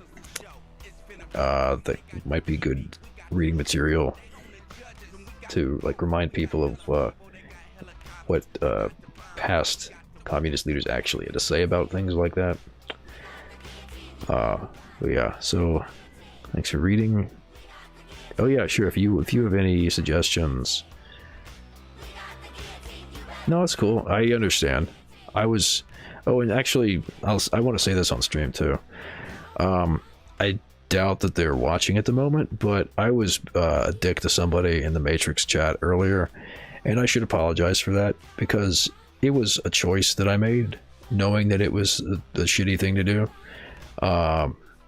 I chose to like post bait in bad faith because I was getting frustrated with the argument, and I shouldn't have done that. And I will try not to do that kind of thing again. I hope they didn't take it too poorly. I'll try to find the timestamp here and link them to the apology too. But people should be more willing to admit when they've made a mistake or they should have done things differently and apologize, and not in a way that's just like clamoring for clout or whatever, but to just like sincerely be sorry and resolve the change. That should be a more fucking normal thing, just like changing your mind should be. But anyway, so let's just read through the final headlines here. White House confirms diplomatic boycott of 2022 Beijing Olympics. More posturing and shit. Well, that'll be fun. An FDA panel supports Merck COVID drug in mixed vote. So that'll be like the fourth drug. Friday showed only a 30% reduction in the risk of hospitalization or death. FDA summary showed that the second half of the study, patients in the group treated with the drug were more likely to be hospitalized or to die than those who got the placebo. Oh boy, don't we love it when we get improperly tested or known to be harmful medication. Isn't that fucking great? Vulnerable Dems urge Congress to preempt 2022 Medicare cuts. Congress has little time to act before the Medicare reimbursement cuts kick in January. There is currently no vehicle on the table to push the legislation through. In a letter addressed to the president and leadership of both parties in the House and Senate, the frontline members are hoping to add urgency to the issue as it comes up with an already packed congressional calendar. Yeah, cutting Medicare... Is it Medicare or is it Medicaid? Medicare. Yeah, cutting Medicare is just the right move for this political moment. It's perfectly in line with how things are going. Dems urge DOJ antitrust probe into $43 billion Discovery Warner Media merger. Nearly 36 congressional Democrats revealed Monday that they are calling on the Biden administration to investigate the proposed $43 billion merger of Discovery and Warner Media for antitrust law violations and whether it will reduce diverse contest. So that's something. Maybe there is a little hope for antitrust legislation. I fucking doubt it, but maybe. They've mostly figured out ways around that shit, though. Ice Doctor may have performed unwanted hysterectomies to defraud DHS. We already knew about the forced hysterectomies, but what's this? New details from an investigation into Georgia-based doctor who performed unwanted hysterectomies on migrant women in Immigration and Customs Enforcement custody found the man to be not competent and indicated he may have performed unnecessary and invasive procedures on patients to inflate payment from the government. Well, of course they're going to go for somebody who will do that if they're going to push forced hysterectomies on people. So that's not really surprising. But I'm glad that people are seeing that coverage more, because that's something that people should know about. Fucking sterilizing migrants at the border. Biden administration unveils first anti-corruption plan. 5 pillars were announced to guide the implementation of the strategy, including modernizing the efforts to fight corruption by prioritizing intelligence collection and analysis and boosting coordination across industries. The pillars also include curbing illicit finance through steps like issuing beneficial ownership transparency regulations to identify bad actors and enacting first-of-their-kind regulations surrounding real estate transactions to reveal when real estate is used to hide ill-gotten cash or to launder criminal proceeds. Seems pretty limp considering what a fucking disaster thing. Like, that's not gonna stop a coming crisis because of mismanaged money. Exclusive SEC probes Tesla over whistleblower claims and solar panel defects. Oh, that's actually pretty interesting. U.S. Securities Regulator has opened an investigation into Tesla Inc. over a whistleblower complaint that the company failed to properly notify its shareholders and the public of fire risks associated with solar panel system defects over several years, according to a letter from the agency. Damn. That's pretty fucked up. Alright, then for the op-ed we've got, it was once our home, socialist Yugoslavia before the breakup. Pro-Islamic State media group seeks to incite violence, releases video on how to craft a makeshift rifle suppressor. And John Reed, the structure of the Soviet state. Alright, so this is the today's news thread by News Anon on leftypol.org. And this has been leftypol news. That's why he was selling Tesla stock. Yeah, I guess he knew that this was coming. Tesla's a fucking mess. I read a story a while back about like safety abuses and shit. Oh man, it's just a travesty. Like, we really need at least a fucking labor movement in this country to deal with that shit. It's a mess. But yeah, richest man in the world. Richest man in the world. I wonder how he got all that money. But yeah, so that's today's news. It's today's leftypol news. I'll be back tomorrow. I'll tweet it and I'll post in the threads and the matrix about it. I'll see everybody then who shows up. Thanks to everybody who showed up today. I'll see y'all later, and until then, do not forget to agitate, educate, and organize. That's all, folks.